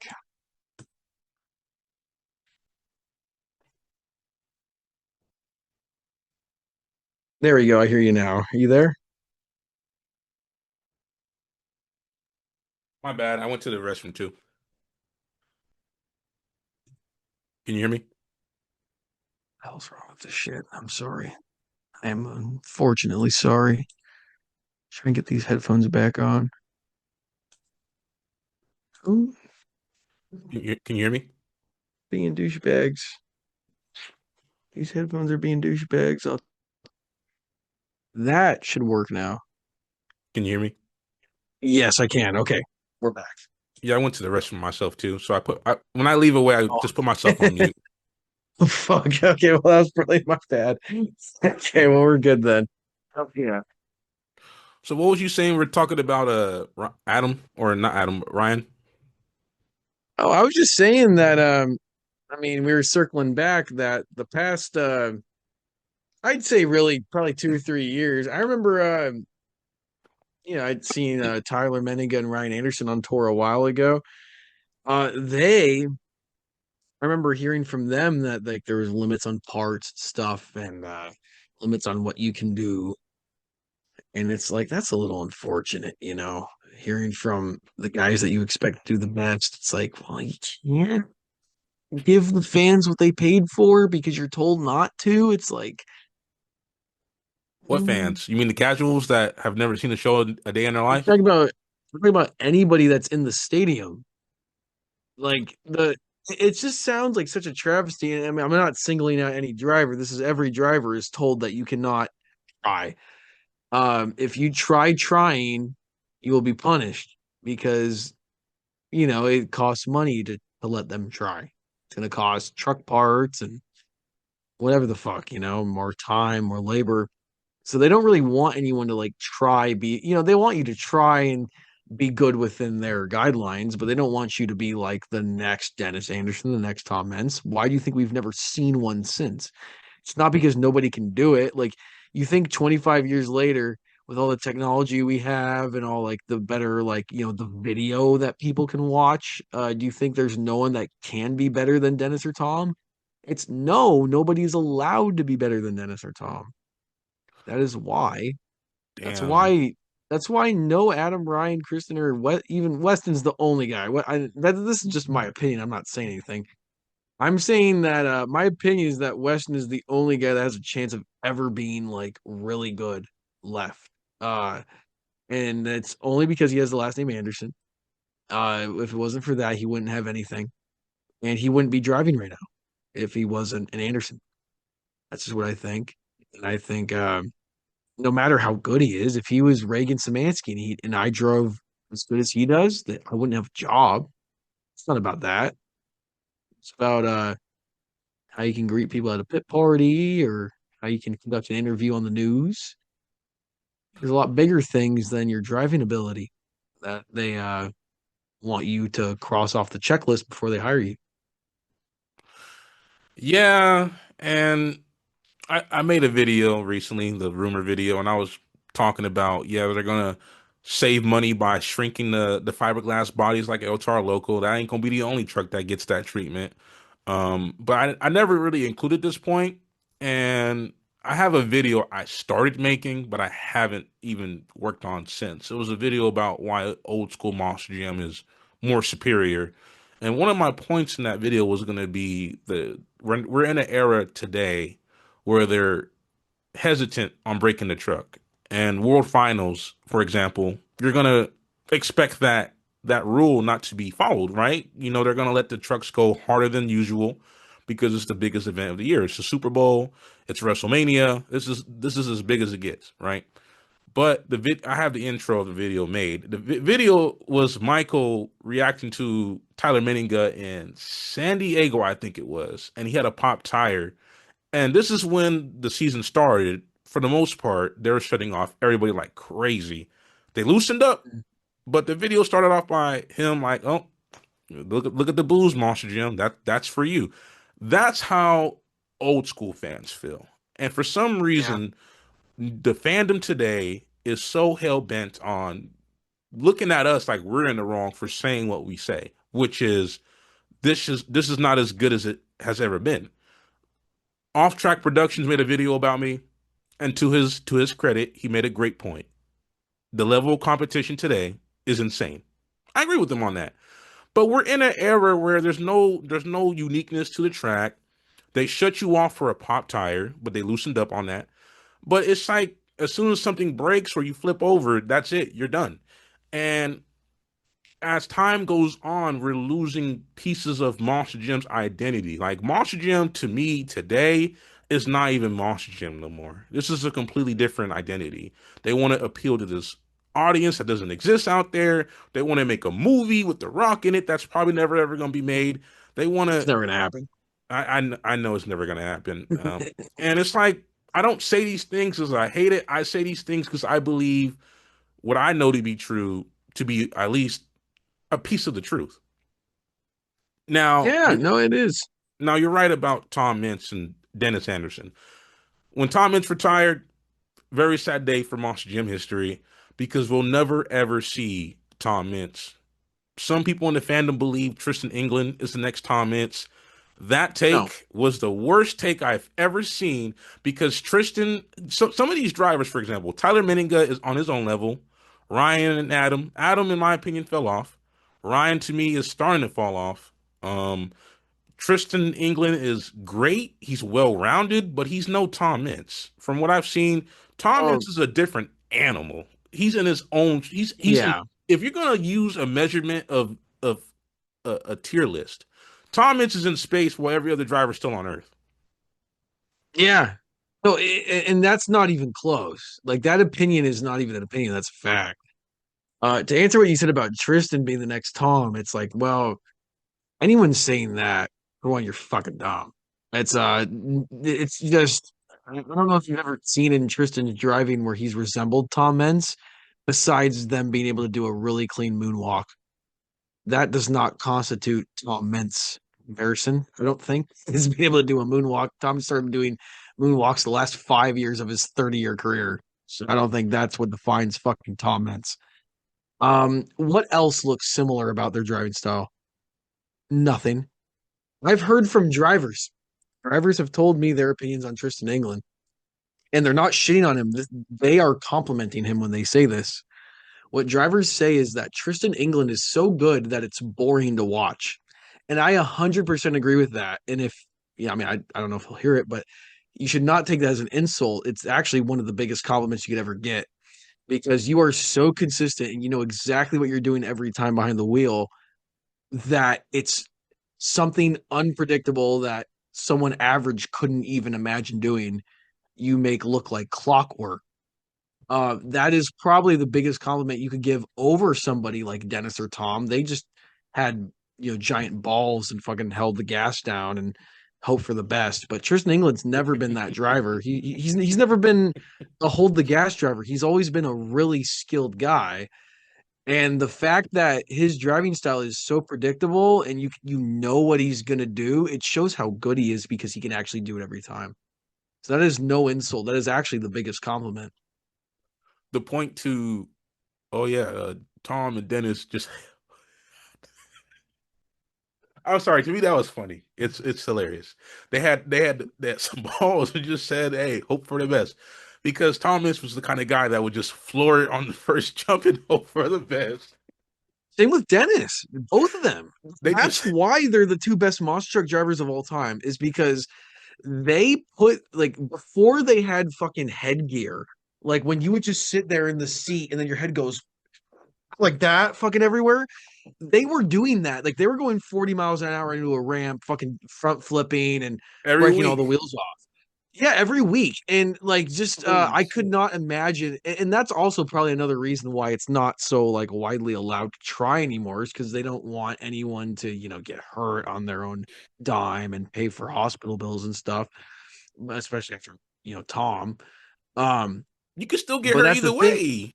Like, I'm Well, sorry to cut you you get off. hurt, but you don't get hospital hurt.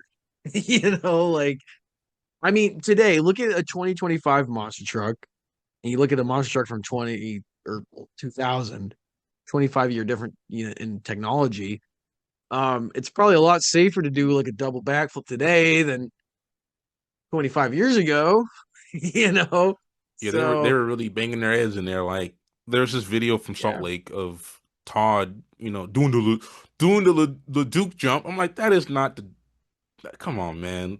Like, y'all just say anything just to say it. Like there was a jump he did, and they called it the Duke leap, and I'm like, that is not the Luke. Come on, man. Whatever. But someone had a slow mo video of him landing, and his head was banging, hitting the frame, everything. And my respect for the yeah, drivers went up there, went straight to the top. But to your point about 15, 20 years ago, the safety equipment then was less. And when they hmm. landed, man, their heads banging like they're at a mosh pit, right? Oh, Tom, yeah, Dennis, always going to be goats. I'm more of a Tom Ince fan. I'm not really. I think, in yeah, my opinion, this might be a hot take, and I wanted to ask you this. I think Gravedigger is overrated. I'm sorry to say that. I think it is. It's a manufactured household name, and the rivalry between Tom and Dennis has always been manufactured. And for example, when I was at San Francisco last year when they came, they don't really do it as much anymore, but they always staggered the bracket with the two heavy hitters if they made it through the field to meet in the semifinals or the finals. To me, that's manufactured. I don't really think there's any. I don't think it's not true to say that because there was this one World Finals where it was Leo Donald versus Tom Mintz in the semifinals, and Tom messed up and they reran the race. Trying to push this manufactured rivalry between him and the Andersons, right? Another video I saw yeah. from Jackson was it was a bulldozer versus somebody else. I forgot the video. I forgot the identity bulldozer was racing it against, but it was Tom Mintz and bulldozer at that point in time. And Bulldozer clearly lost the race, but he won the championship. So to me, a lot of rivalries within the sport are just manufactured, just for the sake of it to be manufactured. I always think Yeah, Gravedigger was that's overrated. Go ahead. that's fair with I mean, like, remember, like, this was monster trucks were all started off as child entertainment. Child entertainment is usually fake in every form, in wrestling and motorsports even. Monster trucks was kind of like the proof of that, especially back, like when they would do I don't know if have you ever seen like the Monster Wars shit where they would like put on the outfits back in the 80s and 90s and I'm Gravedigger and I'm gonna get you. It's like the most terrible bullshit you'd ever seen. And then they're fucking sponsoring Camel 99s like 5 minutes later, dude. It doesn't make any sense.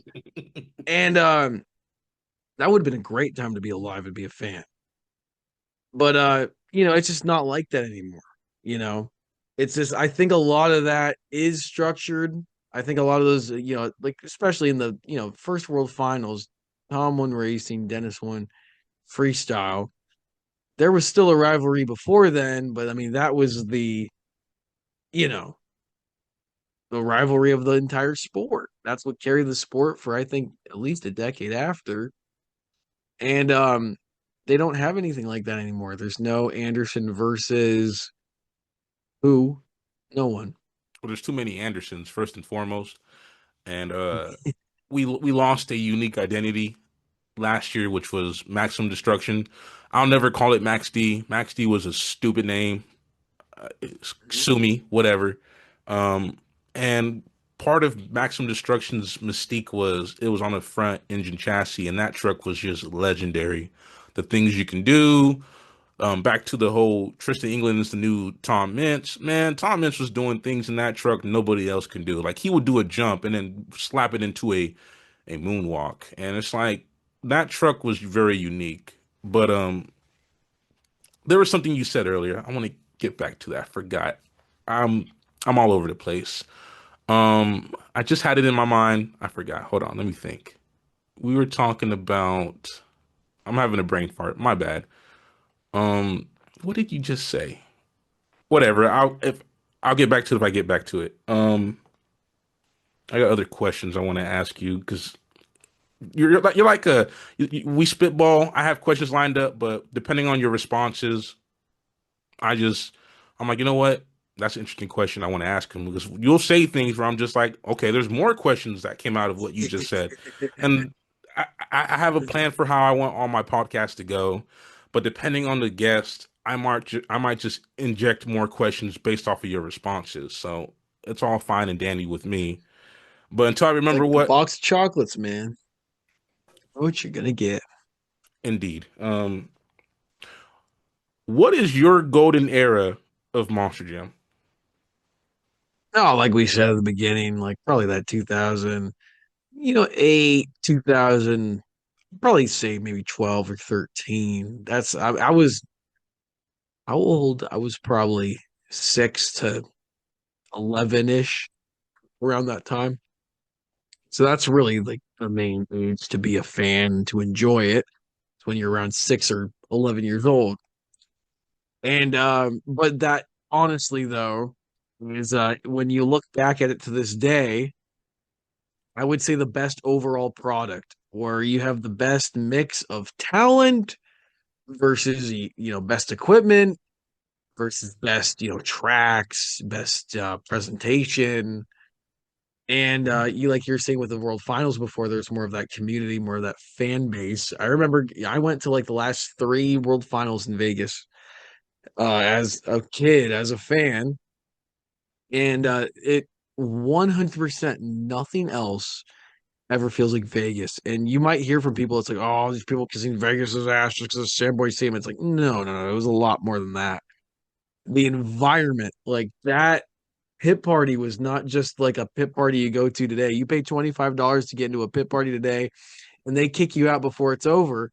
But back then, it was hospitality. It didn't matter how long the fucking lines took. I was at the World Finals this year. I was waiting in Todd's line with someone for like literally an hour and 45 minutes. I'm pretty sure it's the exact amount of time.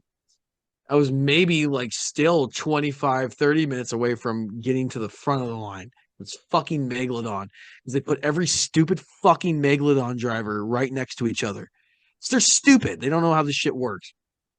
I only want to meet goddamn Taladuke in his last show. I have to wait through fucking 7 other people I don't give a fuck about meeting for it. So it's 25, 30 minutes before I'm getting to the front. And they're like, hey, everybody, sorry, all the drivers have to go to lunch now and they have to leave. If you want to wait here and save your spot in line, they'll be back in an hour. So I'm like, oh, you're telling me I waited an hour and 45 minutes to meet this fucker and you didn't cut me off in the line before you knew they had lunch? It's like you just don't know what the fuck you're doing. You're run like shit. You're shitty. You treat your fans and not just me who wants to meet Todd LeDuc. You're treating any random person who doesn't know who the fuck Todd LeDuc is like shit because they waited in that line for the same amount of time as me. They don't know who he is. I do. That's the only difference. but they still didn't get to fucking meet him. That's how shitty they set it up. So long story short, I just went and fucking cut the line. I was like, "Hey Todd," because yeah, I've met him 100 times, so he knows me. So I just cut everyone in the line. I was like, "Hey Todd, fucking I only wanted to meet you. Sign my thing. Why?" That was it. So obviously he's a great guy, and it's nothing to shit on the people. The people will always help you out in those situations. Like those drivers and everything, they're all great people. Most of them, I'd say heavily most of them. But it's how it's run. Is it's run like shit. It's run shitty. It's run as fuck you. Hey, you paid. You shouldn't have been dumb enough to pay for our ticket because you're gonna have a terrible time. Like that's how Monster Jam's set up. That's not even the beers talking. That's the truth coming out. Pit parties to me are like eh. And to your point about Las Vegas, people always say you guys look at Monster Jam with rose tinted glasses. It's like no, we don't. See, the problem with you guys That's who what it was. It was that good. I remember all the fucking food trucks lined up for the World Finals, and I mean all the events. Like there was a stage, and there's a stage with events now. We didn't even get an award show this year, and I mean we never got the award show till Orlando. I understand, but the award show is not for us fans. The award show is for those people, and I've talked to those people about that exact same thing I just said, and they're the ones who really let me know about it is the people involved in the awards and winning save of the year, winning freestyle of the year, winning fucking technician of the year. All those people told me like, yeah, back in the Vegas days, like yeah, like it felt like we were getting rewarded and it felt like, we drove the whole year not to win a world finals trophy. We drove the whole year to win like save of the year or big air of the year. It's like, like that's how much it meant to them. And then this year they don't even have an award show. They just fucking and I mean they didn't have an award show to me. I walked in the stadium and they actually had a rain delay on entry, so I couldn't even watch the award show if I wanted to, because it was just live in the stadium during the rain delay. So that just shows you they don't give a fuck. They don't care about anything.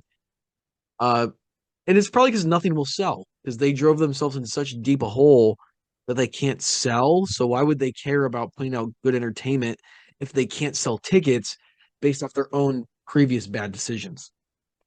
well, I heard from someone who has some inside connections at Monster Jam that they actually went over budget in Salt Lake City. Um, I don't know how true that is. There's a lot of people I met who worked with Monster Jam at Salt Lake, and some who know I am, and by some I only mean like two, three people. One person I talked to, he worked with Monster Jam for years. He took some very iconic photos. I don't know his name, forgot his name. Told me don't broadcast our conversations. I get why. Um, and then we had someone, I don't know his name either, but he is trying to become a driver, and he was telling me, yeah, they went over budget this year. I talked to some of the drivers, whoopty whoopty woo. I'm just like, how do you go over budget in a monster truck show? Like, and I thought in terms of this year's World Finals, it was pretty lackluster. Pit Party was, I'm only there to get a signature from Ryan and Adam. But I saw that Gravedigger line. I'm like, I'm not getting in there. Other than that, I walked around for like 30, 40 more minutes, got some pictures of the new schemes, went back to my hotel because I'm there like 3, 4 hours before the show. I don't want to wait here that long, so I went back to the hotel. Right? Pit Yeah. parties to me are cool. They're basically for like NPCs for cat. There are some diehards that go there, but for the most part, like I'm not trying to crap on Cool. Brooke Pagliulo, however you say her last name. She just got her truck revealed and she's already signing autographs. Who is this chick? I'm not saying that from like to be fucked up, but she just got a truck reveal and they're treating her like she's a celebrity. And it's like there are. Well, Go ahead. I was just saying she's a nice girl. I've met her before, and the Pagliarulos actually treated me and my buddies to an inside view of those trucks just about a week before the World Finals. So I could never say anything bad about them. They're very nice people, and they're very great people. They were housing us, and we had some car trouble outside of their shop, and our fucking rental car broke down, and we had to wait about 2, 3 hours extra to get another fucking replacement. So I can never say anything bad about them. I know what you are saying. Why is Brooke Pedro signing autographs? Which I mean, it's kind of the same reason as anyone else that didn't make the World Finals is signing autographs. You have to have a display. You have to have more trucks there to fill up for all the people that are in attendance. So that is nothing to say on Brooke. It's just, I mean, she didn't make the World Finals because she's never driven in Monster Jam before. So I'm not trying to disrespect her. You guys have a you and the Pagliarulos probably have an amazing relationship, and nothing to the Pagliarulos. I think they're an amazing independent team. Amazing. As a fan who's been around for a long time, to my point about pit parties, it's just that they let anybody sign autographs, even if they've never driven a truck before. That was my point, and I'm not trying to shit on that shit. is that's true. She has driven before though. But I know your point though is that is true. What you're saying. Yeah. It doesn't apply to her, but All right, yeah. I'm ill informed, and if she sees this, my bad. Beautiful young lady. I hope you do good. I love your truck. I think it's one of the best trucks revealed at the World Finals. Actually And looks really cool. I like it a lot. I wish Fell did more of that, but nope. We're gonna get another Sparkle Smash, and we're gonna get a skateboard, the Home Depot special, the 2x4 pickup truck.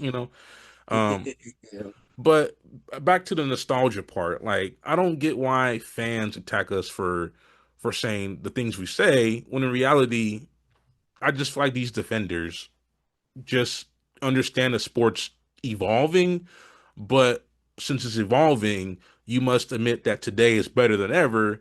And if you speak against it and say one thing positive about the past, guess what? You can't get the tinted rose glasses off your face, dude. You're just a bot, and guess what? You're stupid because you're thinking with too much nostalgia in your brain. I don't think that's the case, man. Like No. I have never had the pleasure of experiencing a Las Vegas World Finals, but looking at the pit party then from the videos, the photos, it seemed like they really went all out. And even more so how they treated the fans, because the person I was talking to outside of the stadium this past World Finals, they were saying, yeah, they did a lot for the fans. They gave us, this bus to take back and forth, a shuttle, the food, the drinks, the entertainment. It was an experience. When was the last time you heard Yeah. someone today speak of the events of today compared to the events of yesteryear like that? Like, you don't hear that. No, what you're saying is 100% true, where it felt like an experience where, my whole life since 2008, 9, I was a fan of monster trucks. I never went to my first World Finals till 2016 was my first one. So that's about 8, 7 years, if you do the math. So I was dreaming of this, frothing from the mouth of wanting to go to a fucking World Finals. And my first one was 2016. It was like a 3-day one. So they had the Young Guns and then the 2 days. And that was the biggest one I think they ever had, where they had the most like add-on packs. That year they had like practice qualifying like before the main like there's just so much shit they did that you couldn't even imagine today. Especially included for the price of your ticket. Like walking around, it was the perfect property to walk around. Like their pit party area was perfect, perfect amount of asphalt, perfect amount of grass to house the biggest monster truck show of the world. Tons of food options, like you said, the shuttle. Parking was even luxurious, where if it wouldn't take you very long to get out of that event if you wanted to leave early, let alone on time with all the traffic, dude. It was the perfect venue, and no matter the circumstance, like obviously, you can't do anything about the stadium being closed down and sold. Like I understand that's nothing in anyone's control, but it's such a letdown. The direction where they went is they didn't even try to deliver a similar experience. They knew they're like, hey, we'll never get this again. So they knew like we can just fucking milk these people now because they don't even know what they're gonna miss out on. Because they knew the people that would go to Vegas every year are not the people that are gonna fly to Orlando every year, and not the people that are gonna fly anywhere else in the world, Salt Lake City, anything else. Those people are never gonna travel again because that event will never be what it was. And a lot of it comes down to just how they were making more money at the time, or, the Vegas would sell out every year.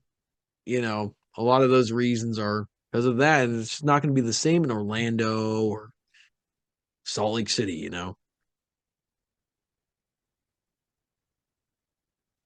My question about that is, What do you think has been the best World Finals since, not since, but before they left Vegas? I'm guessing it's the one you just spoke about. Or before they left Vegas, like the best Vegas finals. Yes. My favorite one uh, that I went to was 2017. That was the one where they did the front flip. Leo O'Donnell had the front flip. That was even besides the front flip, that show was probably, I would say, probably the best Moss Gym show of all time. Just for entertainment wise, it was like a 3-day event. I only went to 2 days. I went to the main show. I didn't do the Young Guns, but the Young Guns was incredible. If you watch it back, the racing night was pretty damn good. Can't complain about the winner or anything. And then the freestyle was probably the best freestyle we've ever seen in the sport, where that 32 truck freestyle day was incredible. You had the front flip, like we said, and then I remember Neil Elliott even did a reverse backflip. Those are my two highlights from that show. That Neil Elliott run was probably even better than the Lee O'Donnell run. That was my favorite World Finals I went to, and I think the only other one you could compare to that is the 2008 World Finals, where that was the first one I watched on TV when I was a kid, and that one was just, everybody talks about that as like the best monster truck show of all time. I mean, just the triple bus ramp and all the shit that was going on for the time. Where when you watch those clips now, you're like, I can't believe that happened in 2008. That should have happened in like 2015, but that happened in 2008. That was so much of that show. So those are probably the two best shows of all time. 2008 finals, 2017. Recent memory, I really enjoyed that Superstar Challenge in Anaheim. That was probably a recent memory since COVID, the best show. This reminds me of a point you made earlier, how you said that there's a lot of people crowned champion that necessarily should have been crowned, but we didn't word it like that. You were saying that the winners weren't really accurate. To your question, not to your question, but what what makes you say that? Like, why do you think that the champions crowned weren't the ones that were deserving of it? No, well, I mean, that's changed over the years, but it usually comes down to fan judging, where you look at like 2000, back in, I can't tell you the exact years, but it was roughly 2000, 2004-ish. It was all the fan judging where they'd pick you out of the crowd, and then you would just hold up a scorecard. It could be your first show, it could be your 50th, who knows. Um, and then that's how like World Finals and every other show is judged all at that time. And then for some reason they're like, "Hey, we got to do professional judging." Before I was ever a fan, like I was introduced to it with professional judging, so I always thought that was the case. But I was wrong. And professional judging, and like as a judge that's paid to judge, that only lasted very short time, maybe 10, 12, 15 years. I couldn't tell you the exact dates. Like again, I don't know. But they got rid of it in 2015, I think was the first year that they brought fan judging back. And then it kind of cycled because it got so much negative feedback where, there's probably 2 years of random people holding up scorecards again. Then they had this audio thing where I remember I went to a show in San Diego one year where they had this audio thing where they're like, "Oh, we're gonna judge the runs based off of how loud the crowd is." So when the run ends, they're like, "Okay, everybody scream 3, 2, 1, woo!" And then fucking Whiplash and Dalmatian get the freestyle win because women scream louder than men. So yeah, it was fucking stupid, and they only had it like 3 or 4 weeks because they knew it was fucking dumb. Like they couldn't think of anything else before, and then Judges Zone came out like a month later. Like they did that for like a month, and then Judges Zone came out. Which I mean, I'd honestly say Judges Zone is better than picking six random people out of the crowd. I mean, it's not like it makes a difference, That's a but hot take. I, it's yeah, To the people who don't like Judge Zone, they're gonna be like, "Damn, he really just said that." yeah. Well, I think it's better than six random people because I mean, I'd rather fucking 1,000 people in a stadium judge a run than six. You know, that's just how I see it. And then also the past year, they've actually, I will say this, they've done a really good job with the professional judge. I don't know who the fuck it is. It's probably a different person every show, right? But the professional judge, just having that adds a half the chance to get everything more, or excuse me, adds another half the chance to get everything right, because you're having the fan score and combining it with the professional scores, so that kind of evens things out, I'd say, in a good level. Yeah, I really love the professional judges, and I think they should keep that. I'm glad to see it, especially at World Finals, because in 2019 when I went, um, my dad wanted to leave the stadium early because of the thunder, but I left at the worst time because apparently, man, we had Todd the Duke, we had Tom Mintz jumping the whole stadium damn near. I wish I was there to witness that live because my dad was like, "Oh no, the lightning, the thunder, we gotta go." Man, it's like, but We gotta go, Mason. We gotta go back home out in the bayou, Mason. Lindsay ended up winning. I didn't think that was a deserving win. I'm one of those people who have watched, I think it was 2000. Correct me if I'm wrong. Leo Donald was 2016 World Finals or no? That was 17 or 17. 2017. Yes. Looking at it retroactively, I think that Neil should have won because Leo Donald's run was so lackluster. And so two things to this. The only thing that had that run win was the front flip, of course. I can see why he won because I had a friend who never watched Monster Truck a day in his life send me that video of the front flip. So the cultural impact, I get it. Because there's people who watched that clip was like, damn, a truck did a front flip. That's pretty cool. And then that was it, clicked off. But in terms of being a Monster Jam fan, that run was cheeks, man. It was cheeks. Neil Elliott should have won. That's my opinion. And Michael said, he said that you had to be there to understand why he won. And I get that point Yeah. too. I wasn't there, so Yeah. I mean, and then that is one of the only fan judging things that I kind of agree with, where Neil Elliott definitely had the better freestyle from 0 seconds to 2 minutes. It's not even a debate. I mean, you can't compare what Neil did to fucking what Lee did and what Neil did. Just Neil's was so much better. But that front flip, though, man, it's one of the very few times that I will give that like 10-second move a full win over anything. It doesn't matter what anyone else did that night. I would pick that to win just because it was, out of anything I'd seen quite a few crazy monster truck things. But even to this day, back when I was a kid in the stands in that show, I could not believe what I saw. I thought he did like a double front flip just because like that never happened before. So at the time, just like trying to process it, I thought he did a double, which is stupid, But like he it was so crazy. Like you couldn't even tell what was going on by looking. Just it was such like a what the fuck? Like it was so great, man. And I say out of all the fan judging discrepancies, that's one I will give to the winner. I will give Leo Donald that win, even over Neil Elliott. I think that front flip that means a lot. I get it. I can understand it. And there are wow moments that are just that happen in a moment. It's like that really just happened. So I understand your point.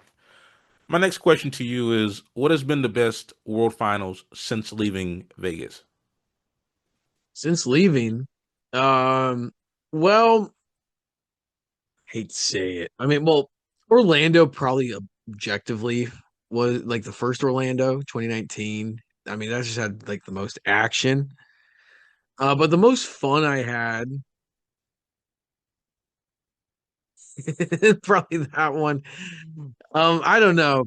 I had a lot of fun at this year's. I will not lie. It was yeah, in my personal life it was a little kind of shitty weekend, but as a show though, the entertainment from this show was a lot better than last year. It was a lot better than the year before, and only comparable to 2022 Orlando, where that was a 2-day event and that was a good event. Um, for different reasons. I still haven't decided if I'd say this year was better than Orlando or not. But Orlando was more like Orlando felt like a World Finals where Orlando had the 32 or excuse me 24 racing one day, 24 trucks freestyle the other day. So it felt like a World Finals. It felt real, like it felt legitimate. Everyone was trying, and the champions that night that won both nights deserved to win. Um, and you could say what you want about this year, about Zach or Todd winning and fucking Blake or Zach winning. Some people probably think Zach should have won both. Um, and That's kind of just what makes it suck in my head. Where the entertainment, like I think the on track entertainment this year was the best World Finals we've seen since COVID. But I think because the format sucks so bad, it's like harder to remember. Where if we would have had all that racing in one, it would have been so much easier to understand. And if we had all that freestyle in one go, we really know if Zach or Blake should have won. Because if you were there, you might have your opinion now, but like I still don't even really I could see either one winning if you ask me, and I was there. I could see Zach winning obviously for the fucking crazy freestyle moments, but I could see Blake winning for like technical masterpiece. Where that was, I will say about Blake's run in that moment, I said it right when it happened. I was like, that's the most technical run I've seen since COVID. And I could see an argument for a technical run winning over a crazy run. And I could see the same ways. I could definitely see Zach winning over Blake as well. So it's too hard, and it's too hard to be a fan now. Where it's like I have to think about the fucking 12 trucks that went night one. And I show up 24 hours later and have to think again. It's like just it's too much. Like being a fan is supposed to be easy, but like it's like hard now. Like I can't even keep up with what's going on. Now, I'm of the opinion that I could see why people say Zach would have won, right? Zach's run was insane, and it's the most insane freestyle we've seen in years. Years. Since COVID. Yeah, since COVID. Yeah, 100%. Now, I can't really say that because I just got back into it 2 years ago. You've been doing hundreds of shows, so I could see why you say what you're saying. Um, but I think because I'm the kind of guy that thinks a more technical run should win because you can have a crazy Mhm. freestyle and still be technical. And the moment I saw Blake's, I was like, yeah, he won. And Yeah. I love Zach. I love Zach. I absolutely despise Blake. I really do for stupid reasons. And he won. And I was like, yeah, he deserved to win. He deserved to win. And I wish they kept him in an identity that was more along the lines of, like Megalodon or something. But Dalmatian, Max D. I don't want to see Max D anymore. I'm gonna be honest. And the only reason Yeah, why it's is fair. because, and this is a hot take, a lot of people want to see Max D still. I get it. But 90% of Max D's, I don't even know why I'm using Max D. I hate using that name. Maximum Destruction, right? Part of that mystique for that truck, 90% of it, not even 90% of it, I'm gonna split it like this. Like 100% is Tom Meents. Well, Are not you saying? that. I would say 50% is Tom Ince, 40% on a front engine mounted chassis, 10% the way it looked, right? But for the most part, Tom is what made that truck 100%. But you put that body on a CRD, you already lost most of its mystique, man. Maximum Destruction's identity was birthed by the driver, but not only the driver, the chassis. Because you put that on a Yeah, CRD, it looks just like any other truck, just with a different body on it, right? 99, yeah. not anymore, but 100% of Feld's trucks are CRDs, and most of them are black. And then, with the exception of Ryan's truck, which is blue framed, and Gravedigger, which is green. Other than that, everyone's truck looks the same. And Tom is Mintz the is, same. I know, man, and I wish they incorporated more colors to their schemes. Well, not schemes, but their tubular chassis. But when you saw Tom Mintz, it was one of the only trucks that basically stood out besides Gravedigger because it's a different chassis. The driver itself loves the chassis, knows how to use it to his advantage. But when it was retired, I was glad it was retired because nobody can drive the Mintz chassis. We had Craig Christensen who couldn't drive it. Neil Elliott, he drove it. He was probably the only other person who can drive a Vince chassis, and then Colton Nagelberger. But we don't have Colton in the sport anymore. And then Blake can't even drive the front engine chassis. He has to drive a CRD. He wasn't allowed to. Is He that wasn't allowed to drive it. is that They really the reason? Well, I mean, it's not that he can't. Have you ever seen him drive one? I haven't seen him drive one. It's because they never let him. I remember during the whole Tom injury thing, and they had Blake fill in, like, Tom's chassis got hurt. So Tom's truck got hurt from that crash in Indianapolis. So they had to do, like, fabrication work to fix the broken bars on the chassis.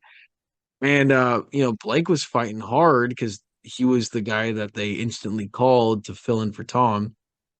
Um, Blake was fighting hard to get that front engine chassis back, and Mazda was like, "No, it just costs too much to fix, so we'll just throw in some shitty extra chassis we have." It Man, happened. but I don't care about anything. I I, Doesn't I matter. understand it. Maybe I would have loved to see Blake at least give it a go. I understand He why they never got a retired. chance. That's crazy. I didn't know that. And it's sad to say, but there's really no differences in identities in terms of the trucks. They're all the same, different body, whoop-de-woo. The only truck you're gonna see that has some mystique to it is an independent Gravedigger with his green chassis, or Ryan with his Son of a Digger truck, which is blue, dark blue. Other than that, 99% of the chassis they have are all the same, which is why I'm kind of glad they retired it, because a maximum destruction body does not belong on a CRD, because most of its identity is tied to the driver and the chassis. And I can't see any other driver driving it. And maybe if they did have a driver like Blake, for example, fighting to drive it, maybe he's driven it on his own time with his dad. Who knows? Maybe there's some footage out there that exists that we'll probably never ever see. But the mystique of a driver and its chassis, like such being so unique that Tom had it, we're never gonna see again in the sport. And it's kind of sad to say, um, because we don't have that uniqueness to the sport no more. We have five El Toro locals, five zombies, five grave diggers, five fucking smarkle splashes. It's just, to me, it's just we're oversaturated with identities in the sport when we have a backwards Bob, a Northern Nightmare, a Soldier Fortune, whatever. We have so many trucks, not Pirate's Curse, Captain's Curse. We have so many trucks that they could bring back, but they want to shove down these concept bodies down our throat. It is what it is. But to me, I'm glad that Maximum Destruction was retired because I can't see anybody else driving it, low key. No, maybe 2026, you never know. But I don't think it's coming back. I think it's gonna be gone. It's just you shouldn't really. It's more of a they should have fucking canned it, I think, when Tom got hurt. I think when Tom got hurt, it's like, okay, we can't run this thing anymore. That's you know, more of a respectful decision than like a logistical one. So it's like that's somebody with a heart making that, not somebody who runs a business making that decision. So running the business, it's like, oh well, we have all these Max D bodies, so we should run them and have anyone drive it. Like, they had Woody Saucier fill in for like the last part of Tom's season. It's like, well, that's nothing on Cody Saucier, but it's like, when does he ever scream Max D driver? That I don't, I've never Never. seen it. And but it's like, and that's the thing, is that respect and business are two different things. And some businesses have more respect for their fans and for the culture than others, but this one has zero. There's no respect. Where I'm not saying NFL would have fucking retired the Rams because the quarterback died, because I don't think anyone would fucking do that, right? And I'm not saying fucking retire Max D because Tom gets hurt. It's just there was a lot less respect put into the whole thing. Like, where the last show of Max D was, it was Sydney, Australia. I was there and I filmed it. They didn't even say it was the fucking last show of Max D. even say it once. It was Yeah, just another show. yeah. I think And it's Blake and the like, I'm not, fans mentioned it, yeah, but well, not the show in exactly. its capacity. Exactly. There's nothing branded, nothing at all. Like, not even like like, the fucking announcer didn't even go in his last show, Blake Granger, Max, like that didn't even happen. Like, not even a little 5 second mention. So it's like, you don't give a fuck about anything. If you can't even tell your announcer to say something for 5 seconds, Hey man, we just want your money. Enjoy the show and get out of here, bro. You're get the asking for too fuck much. out. Fuck you. You're asking I'm for too much somebody there, that buddy. I flew from California. The only reason why I went to Sydney last year, I missed the first weekend in Melbourne because I was busy. And they had a second Australia weekend in Sydney. So I was like, I have to go to this because it was the actual last show Max D ever competed in to this day. So I don't regret going because it was the last show Blake Granger drove Max D in his last ever show in Australia. And I don't regret going to that because hey, I can say I was at the last one. But it wasn't anything to pay a lot of it wasn't worth paying the flight to Australia to go see. It's not like they let him go super hard. It was the same fucking rules anyone else gets. It was the same truck, no special body. It's just there's nothing special about the sport. Nothing matters. A lot of people are posting Son of a Digger 15th anniversary. Ooh, wow, that's gonna be crazy. I don't think anything's gonna happen for that at all. If anything happens, it'll be a sticker, just like that Hoonigan sticker was. But if you expect the body to get changed or like a different color or something, hey, prove me wrong, Moss Jam, but I don't see it happening at all. With what Ryan was posting, I think they're working on something. And No, I think he wants them to. I think he says, "Hey, like this is my thought of Ryan Anderson's head. I don't know anything, let's hear it. but I think Ryan's like, hey, they haven't contacted me at about 15 years. Let me get some social media attention about 15 years." And then obviously they're not going to give a shit about it because they don't care about any social media attention. And then it'll just get forgotten about. And if anything, there might be a sticker. But if he gets a 15-year body, then hey, prove me wrong, call me crazy, call me stupid. But I would pretty much bet every dollar I got that they're not gonna do shit.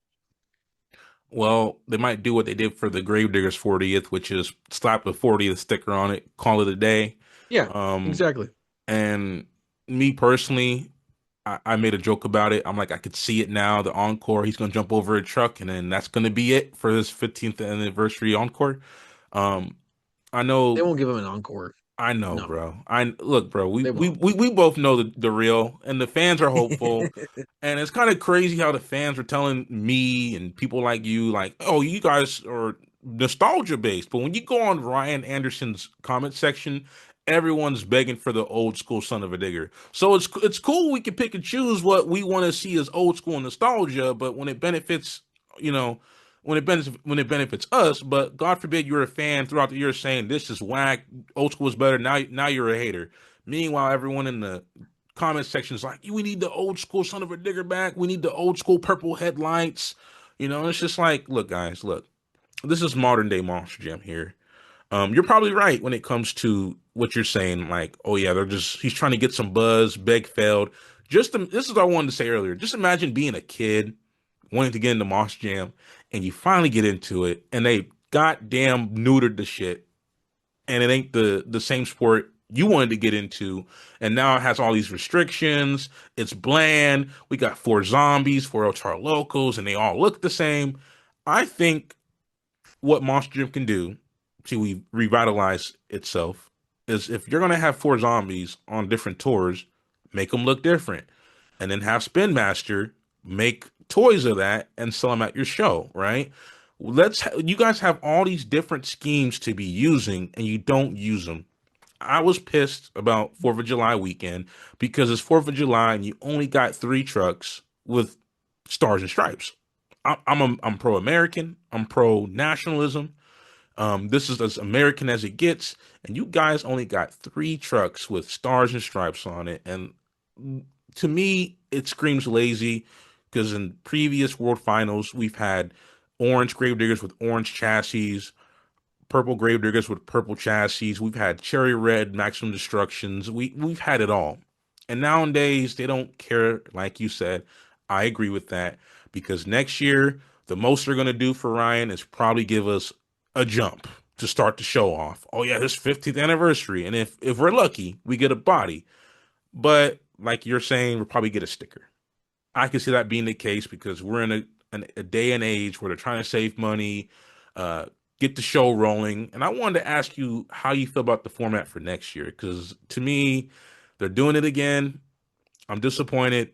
And if anything, they're trying to increase, in my opinion, first day sales with adding high jump and two wheel skills to last chance qualifier and qualifying. And to me, I'm just like, you guys made it worse, in my opinion. But hey, I'm gonna make a video about it. I haven't got to it.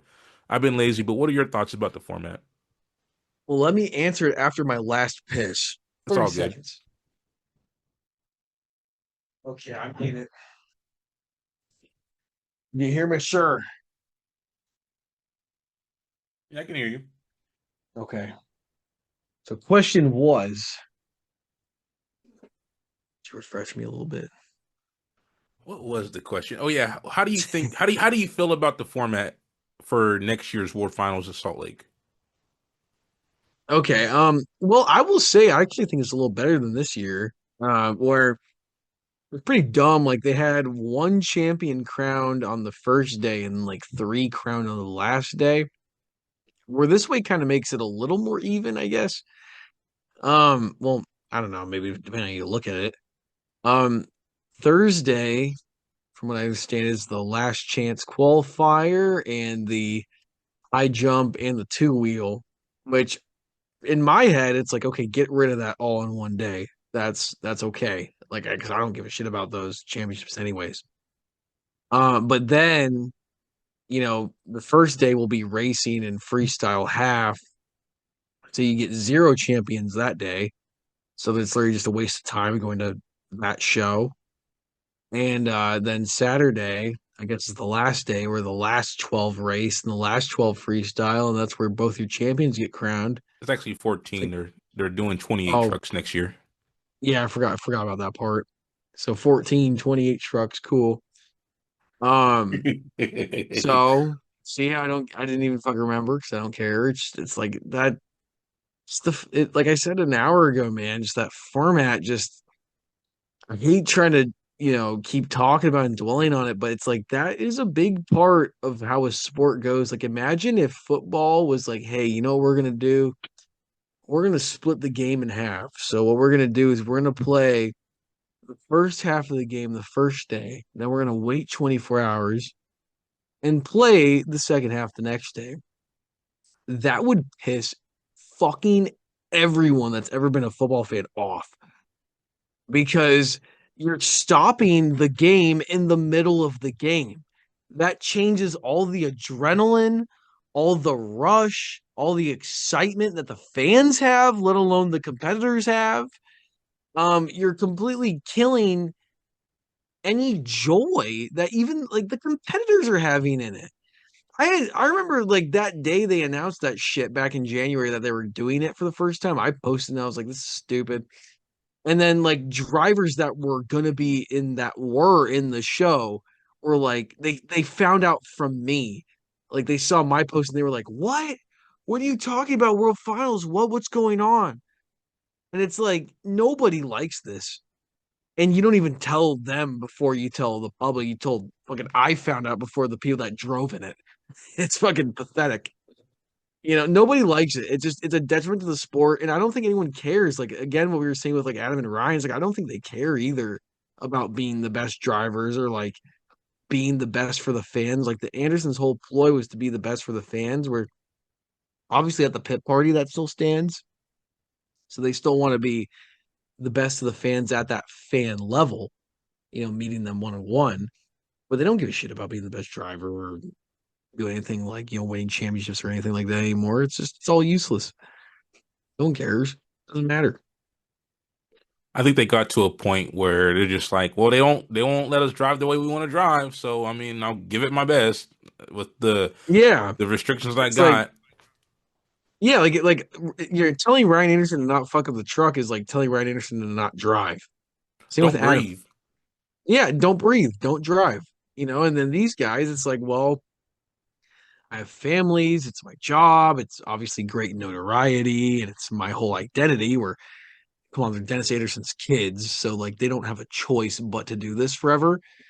And I think, that probably goes into it with them as well, where they're like, oh my God, if we weren't Dennis's kids, we could actually do whatever we wanted. And they probably think about that every day. I don't know. I'm not You putting think they words don't in their like mouth. driving? I'm not saying they don't like driving monster trucks. They might just not like driving Monster Jam. Like they might have, well, in my opinion, they'd probably much rather fucking own their own mud trucks and then just do the Dennis Muddy Motorsports Park show every year. I mean, that's what I think. Like in my stage of my life, then this is a little tangent, but I'll just throw Let's it hear in to it, bro. kind of to support my beliefs and how everyone is miserable there is like where I grew up as a kid and I was like, oh, I would love to be a gravedigger driver for Feld. That was kind of the dream, I guess. And then I look at it now and I've met those gravedigger drivers and heard their stories. It's like, oh, I don't want to work for Feld. I don't want to drive a monster truck that I don't own. But then you hear about the independent side of the things, where the independent side of things is like objectively like physically harder. Or I mean, the physical toll, like in your body, you're spending more man hours on the road or working on the truck yourself. So it's like, oh, that doesn't sound good either. Um, so like my whole thought, and this is a kid where my only thing I ever wanted to do was be a driver. And then I've seen the good side of things, I've seen the bad side of things, which usually ends up being the bad side of things. And it's like I couldn't even imagine, like with whatever I got going for me now, if I threw that all the way just to like drive a monster truck full time. And this is my only dream I've ever had. So remember that when I say it. It's like I couldn't imagine being so stupid to throw away everything I have now for that dream. The only thing I ever wanted to do since I was 5. Because it just sucks. It doesn't matter who you are. It doesn't matter if you are. It only matters if you're Weston Anderson or like an Anderson. That's the only way it matters. That's the only way you have a little bit of pull. Nobody else has any pull anymore. So you have no freedom. You can't have fun. Weston's the only guy that can like try. And like the reason why you see Weston do so much crazy stuff, and you don't see somebody like, Fernando Martinez. And I'm not just saying he's a shitty driver. I'm saying he's a really good driver. He's just not allowed to do what Weston can because of his last name. It's not Fernando's fault. It's powers that be. Fernando actually commented on my World Finals video, and it's because I got his. I said it was MJ Solorio in Stars and Stripes, and not Fernando. And was it? Wait. Mm. Fernando. I think. Let me see the driver. I think I'm getting them. Yeah, it was just him. Yeah, he drove it. Okay, yeah, he was like, "Oh, MJ Solorio, huh?" So there are drivers who have commented on my videos. We've had the first driver zombie comment on my video. I've had I don't really, I kind of believe it's him, kind of don't, because everyone's like, "You don't know who this guy is?" Well, I mean, he has a letter in his profile picture, like a generic Google profile picture, and there's no videos on his channel whatsoever. And you guys want me to be like, "Oh, how dare you don't know who he is?" I don't know who he is. He, how do you guys know this is really him? There's nothing to verify what he's saying to be true, other than, yeah, I drove zombie, and Feld said, the fans are gonna love this, the kids are gonna love this, and everyone was like just glazing him up in my comment section. This, for all we know, this could be a rando, but hey, have at it. Now, Fernando actually has content on his YouTube. So if you go to his profile, there's actually stuff there to verify, okay, this is really him. Um, but back to your point about having no pool and favoritism. Um, I think we're in a day and age where we're not going to see what we used to saw. And honestly, the Andersons, with how little, because I was just talking to someone about this earlier, that like George Belham, there's a video I was watching, George Belham, Bryce Kenny. Um, it just seems to me that Dennis had pool, and where I'm going with this is Bigfoot, for example. Bigfoot and Monster Jam. I think Bigfoot had the last laugh because Bigfoot owns his IP, he owns his trucks, he owns his likeness, he owns his rights versus Anderson, like you said earlier. Anderson sold his naming rights to Gravedigger back in the late 90s or early 2000s. I forgot which decade it Probably was. 1999. Yeah, I guess. And it's like I think Feld and Ryan, they it's a 50-50 partnership where 50% of the truck, which to me is stupid. Like, how do you guys work for a company as is popular in the company and they own you? Like, you're basically slaves to them. And even to this day, they own King Sling, I think, too, to an extent.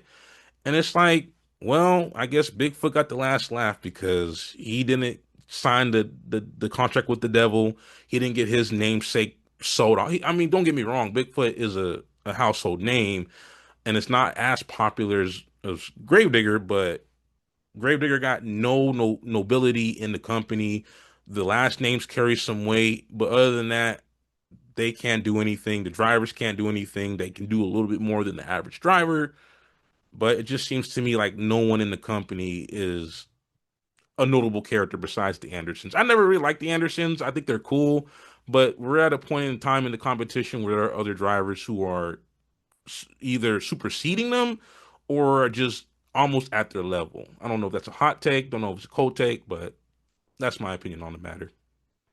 Very true. Yeah, that doesn't really matter what your last name is at this point. Where there's a time where it did, and it's not even about equipment. It's just kind of like how you were raised. It kind of did matter.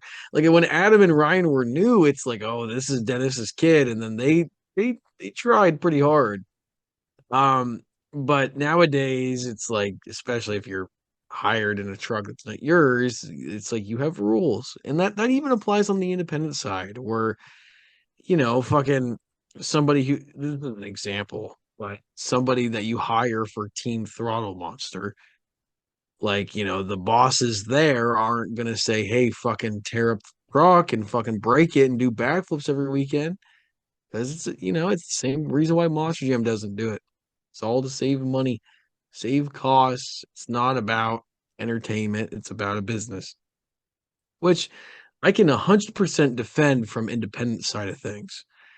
But when you are the promoter and your whole promotion is entertainment and you're purposely cutting off entertainment that you could be paying for to incentivize people to come back again, that's where you lose me. Also, Monster Jam is like they got like millions and millions and millions of dollars that independents don't have. They got the backing of another company that is probably worth maybe more than the billion. I could be wrong. Versus the independents, where it's coming out of someone's pocket and the independent's pocket versus a machine that can buy parts on demand, buy thousands of them, sell out stadiums if they really wanted to. No one, and this is why we get a lot of heat. It's like, why do you still watch Monster Jam?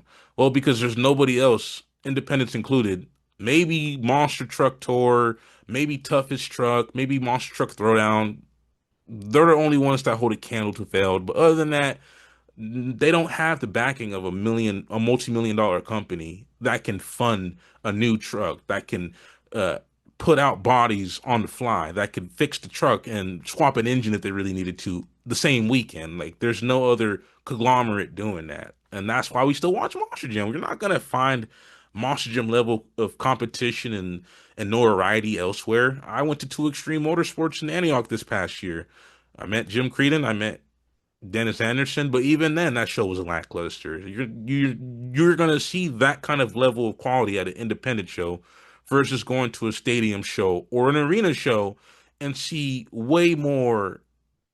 Even though although expensive in ticket prices, you're gonna see way more at a Monster Jam show than you ever will at any independent show. And I wish there were independents that were bigger and better because I think Monster Jam does need competition to at least change the direction they're going in.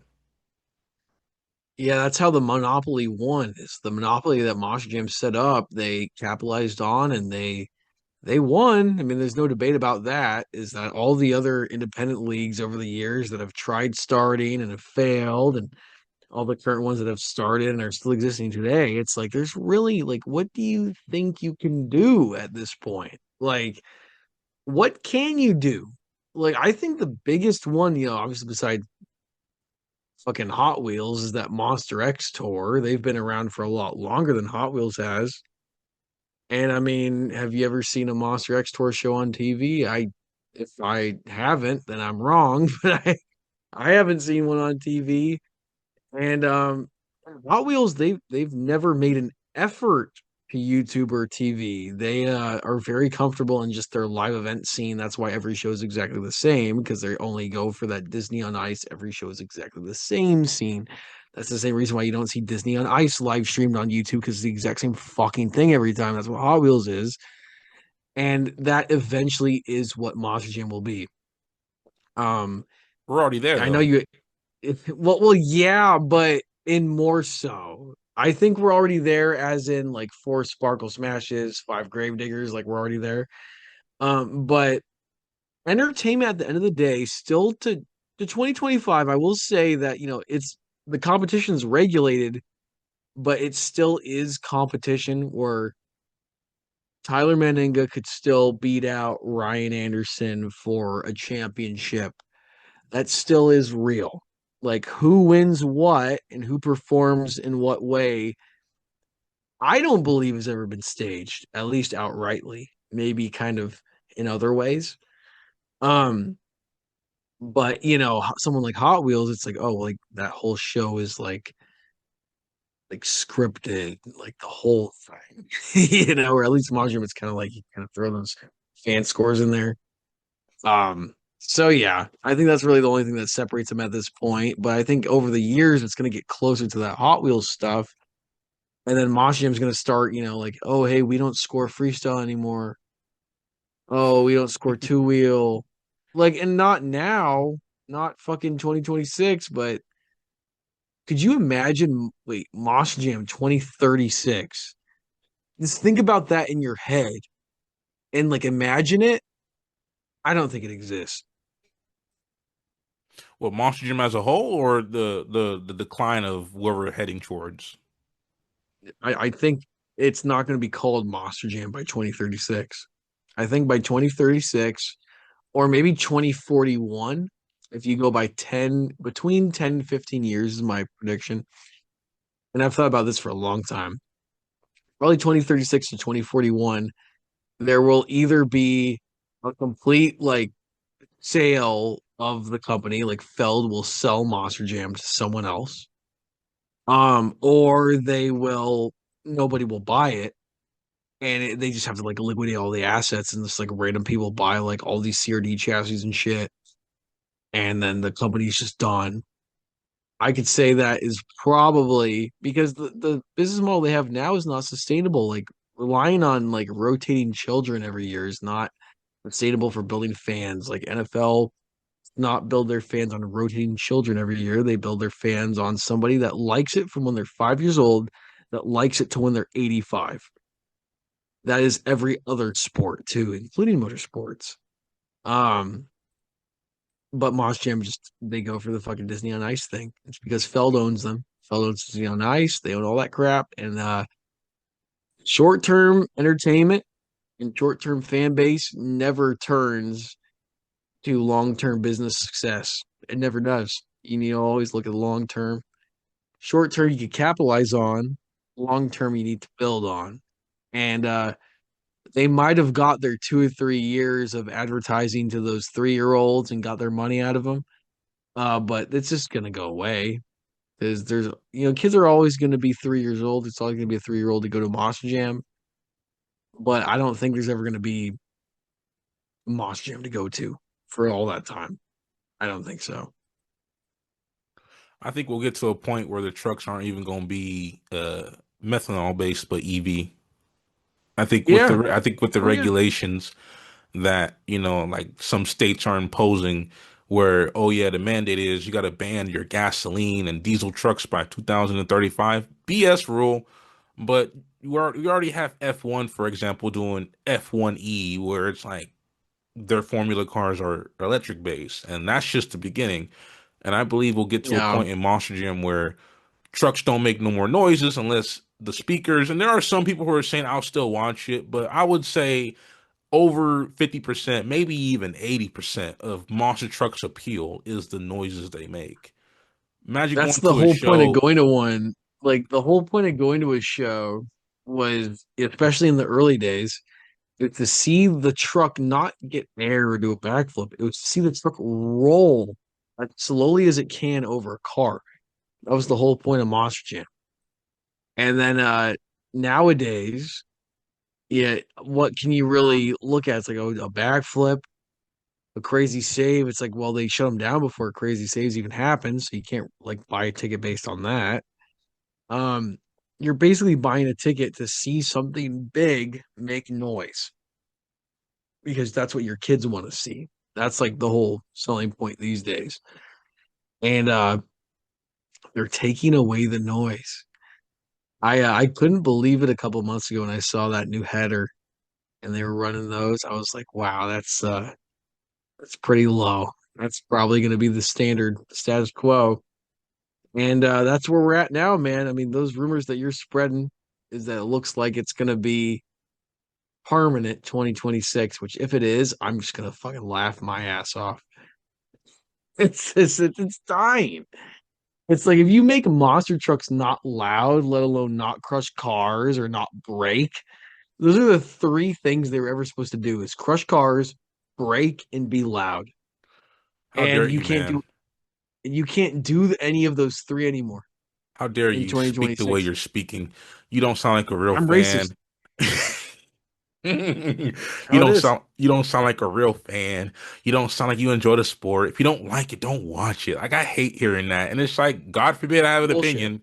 It's bullshit. And honestly, if I go to a stadium show next year, well, I mean I can't. I mean, six of them are in SoCal. I mean, whoop de woo. I'm not going. But the day I die, a Monster Jam fan, is the day I go into a stadium and it sounds like that one Chaos to the Max clip of Bailey Circuit or that one clip from you where Thunder Roars is like huffing and puffing like a goddamn train engine. I'm just like, yo, bro, if that's the mandate and if what the comment said on TF Motorsports' channel is any credible, which I think it is, just wrap it up, Phil. Just wrap it up. Um, Yeah. let it And go. I don't think they have a lot longer. Like I think if anything, you're gonna kind of see it like uh shrink in probably 5 years. Where a lot of people are like, bro, give us 14 truck stadiums and give us fucking 5 arena tours, 4 stadium tours like that. Dude, they can't even hire people to drive them. Why do you think every year that you have a to be announced driver? It's because they can't find somebody to drive it 3 months before. Or right now it's September. That's 3 months before January, or four if you're being technical, right? And the fact they don't know what they're doing next year 4 months in advance kind of shows you where they're at. Because years ago when we were kids and they would do those kickoffs, everything was like perfect and everything was set and nothing would change. But every single year since COVID, and blame it on COVID if you will, mask, um, they they can't get it together. Where to this day, they don't know who's driving what in 2025 or 2026. And it's happened every year since they came back from COVID, is that there's been some change, something they couldn't figure out, something they failed on, something they came up short on in their scheduling. And it's still to this day. We don't know what the fuck somebody's driving, or we don't know who's driving this truck. And it's not because they want to keep it a secret and keep us on the hook. It's because they don't know. It's because they're falling behind. It's because they're weak. It's because they're spineless, because they have no direction or balls. That's why.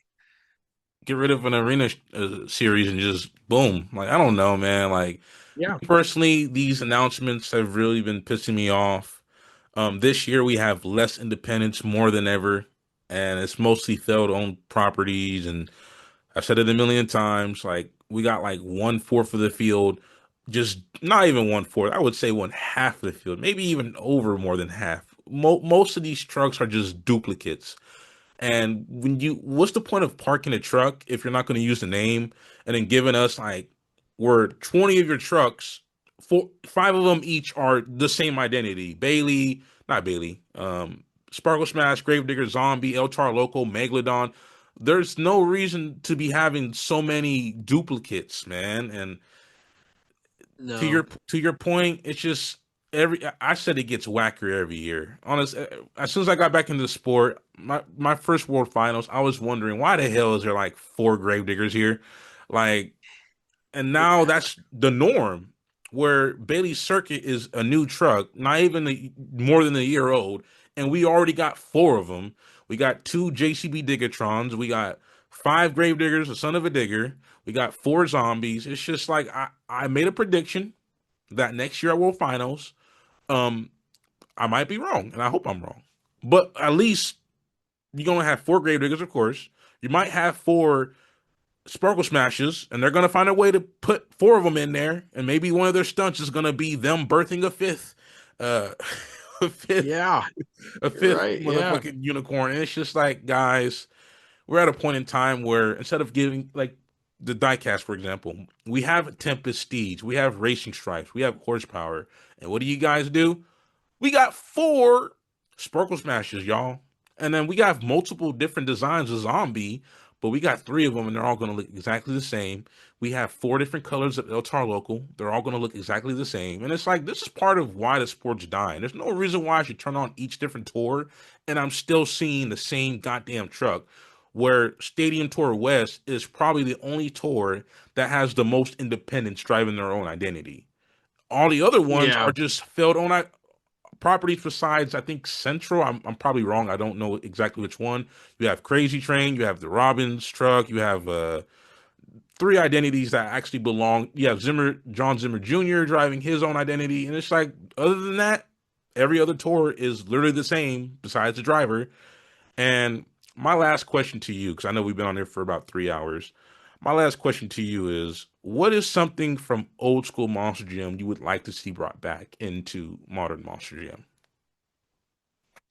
Um. Well, I guess to put it simply, I would say just, I mean, really a nice motorhome. A nice motorhome on the track could probably make my show. And I don't give a fuck if Medusa hits it or fucking Angelina Knock or who, whatever you call them. Uh, Hit that motorhome, make it blow up. Just something like that. It's literally that simple. Can change the direction of your live event. Give somebody that peak. Or if you're at a Monster Jam show, the peak is only reliant on the track or the driver. It's like just throw something cool out there. Doesn't have to be such an objective sport.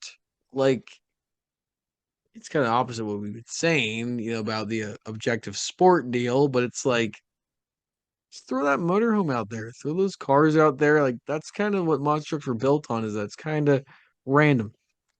It's kind of seeded. Like the rivalries, like you said, like the rivalries are seeded by the company. It's kind of what like oh third truck out and you throw the motorhome out. So it's like who's gonna hit the motorhome? It's like oh Dennis's. It's like it's obviously seeded from when we were children. We're not dumb. I mean, I'm not dumb. I could see that. And it's like that's good though. That keeps like people coming back to the live event every year. And it's fucking Dennis Anderson, so it doesn't matter if he hits the motorhome or not. He's still going to deserve to win anyways. You know. And so much of that has been lost, and so much of that culture and so much of that respect has been gone. So I just don't know if we'll ever get it back, man. I don't think we will. And there was a comment section. There was a Monster Jam page. It was Monster Truck Geek or Monster Jam Geek. They asked the question about, what's something you want to see back. And you had multiple failed drivers. I made a video about it and I included them in both videos of there are drivers inside the company who work for failed who wants it to be the way it was. But God forbid we say that, and they say it too. No one's saying that they're looking at it through a nostalgic lens, but the fans are. The drivers themselves say we need to bring back the RVs, bring back the cars, the buses, the van stack. Adam said it. It's on record. You could go to the post right now and still see it. Ryan said the same thing. The driver of Shogun Shaker said Oh something yeah. too. And like you said, oh yeah, like oh the 15th anniversary of Son of a Digger. Let me get some clout. Let me get some buzz with my social media posts because I got to get on my knees. I'm not my dad. I'm not Dennis. I got to get on my knees. I mean, they own me basically. Let me get on my knees and hope Feld sees this message and give me something special because they don't give a fuck. And it is sad as time goes on, the sport gets more sanitized. And I'm gonna say the things I need to say because there are too many people who are NPCs, in my opinion, in Monster Jam, who still watch it Yes. regardlessly, and that's gonna be me and you. But the problem with the people that constantly watch it is they think everything that Phil does is heaven. They're moving mountains. They're turning water into wine, and it's like, well, if you guys are fine. And what broke my heart recently is the video I made about the exhaust. Many people, even in Facebook, I asked the question, "How do you guys feel about it?" Oh, it's perfect. More people can get into the sport. It's like, oh yeah, this is why Phil does what they do because y'all don't care. Yeah.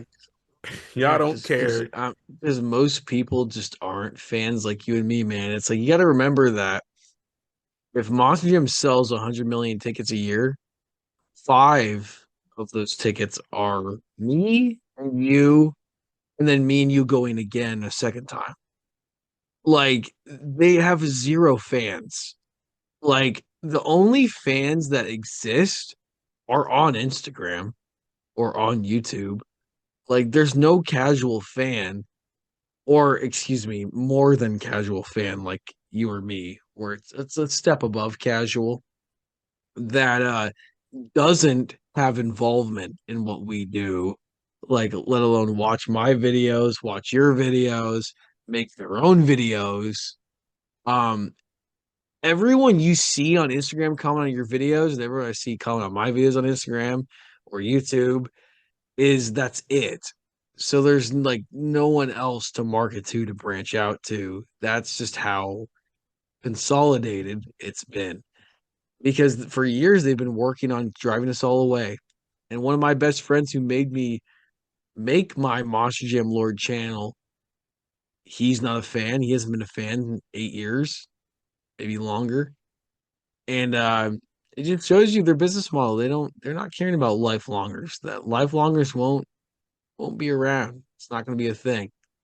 I think we're probably the last. We're probably the last of the lifelongers. And if there are kids younger than us that stick around, uh, more power to them.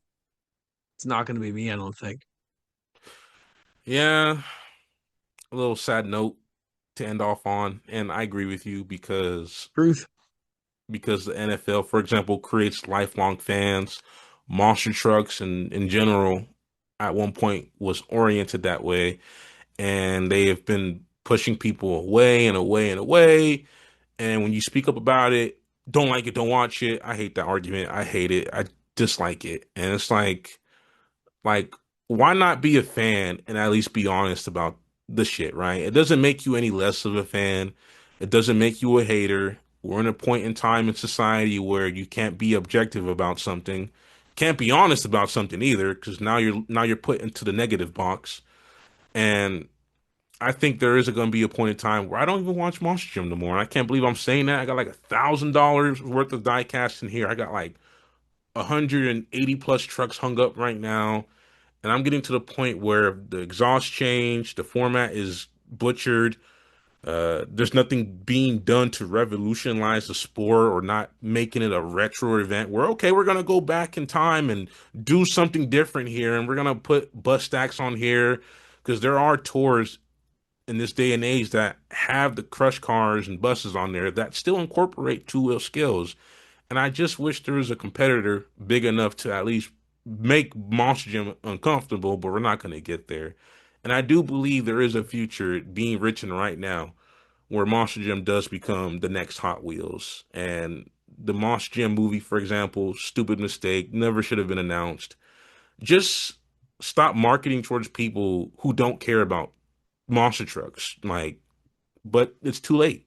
It is what it is, and it's sad to say how far we've dropped down from the graces of what the sport used to be to just, all right, we're gonna see two wheel skills, we're gonna see freestyle, we're gonna see racing.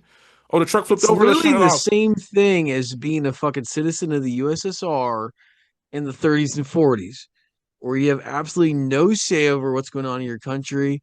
You have no say what's going on in your laws, what's going on in your day-to-day life. But you have to sit there for it like, yes, this is where I'm from. This is my country. That's what Monster Jam is for you and me. It's literally Russia, and it's the failed Russian state where all you do is fuck up, make dumb decisions, ruin everything for everyone, and everyone hates you. Your own people hate you. And that's what you turn into. That's literally Monster Jam is the fucking USSR.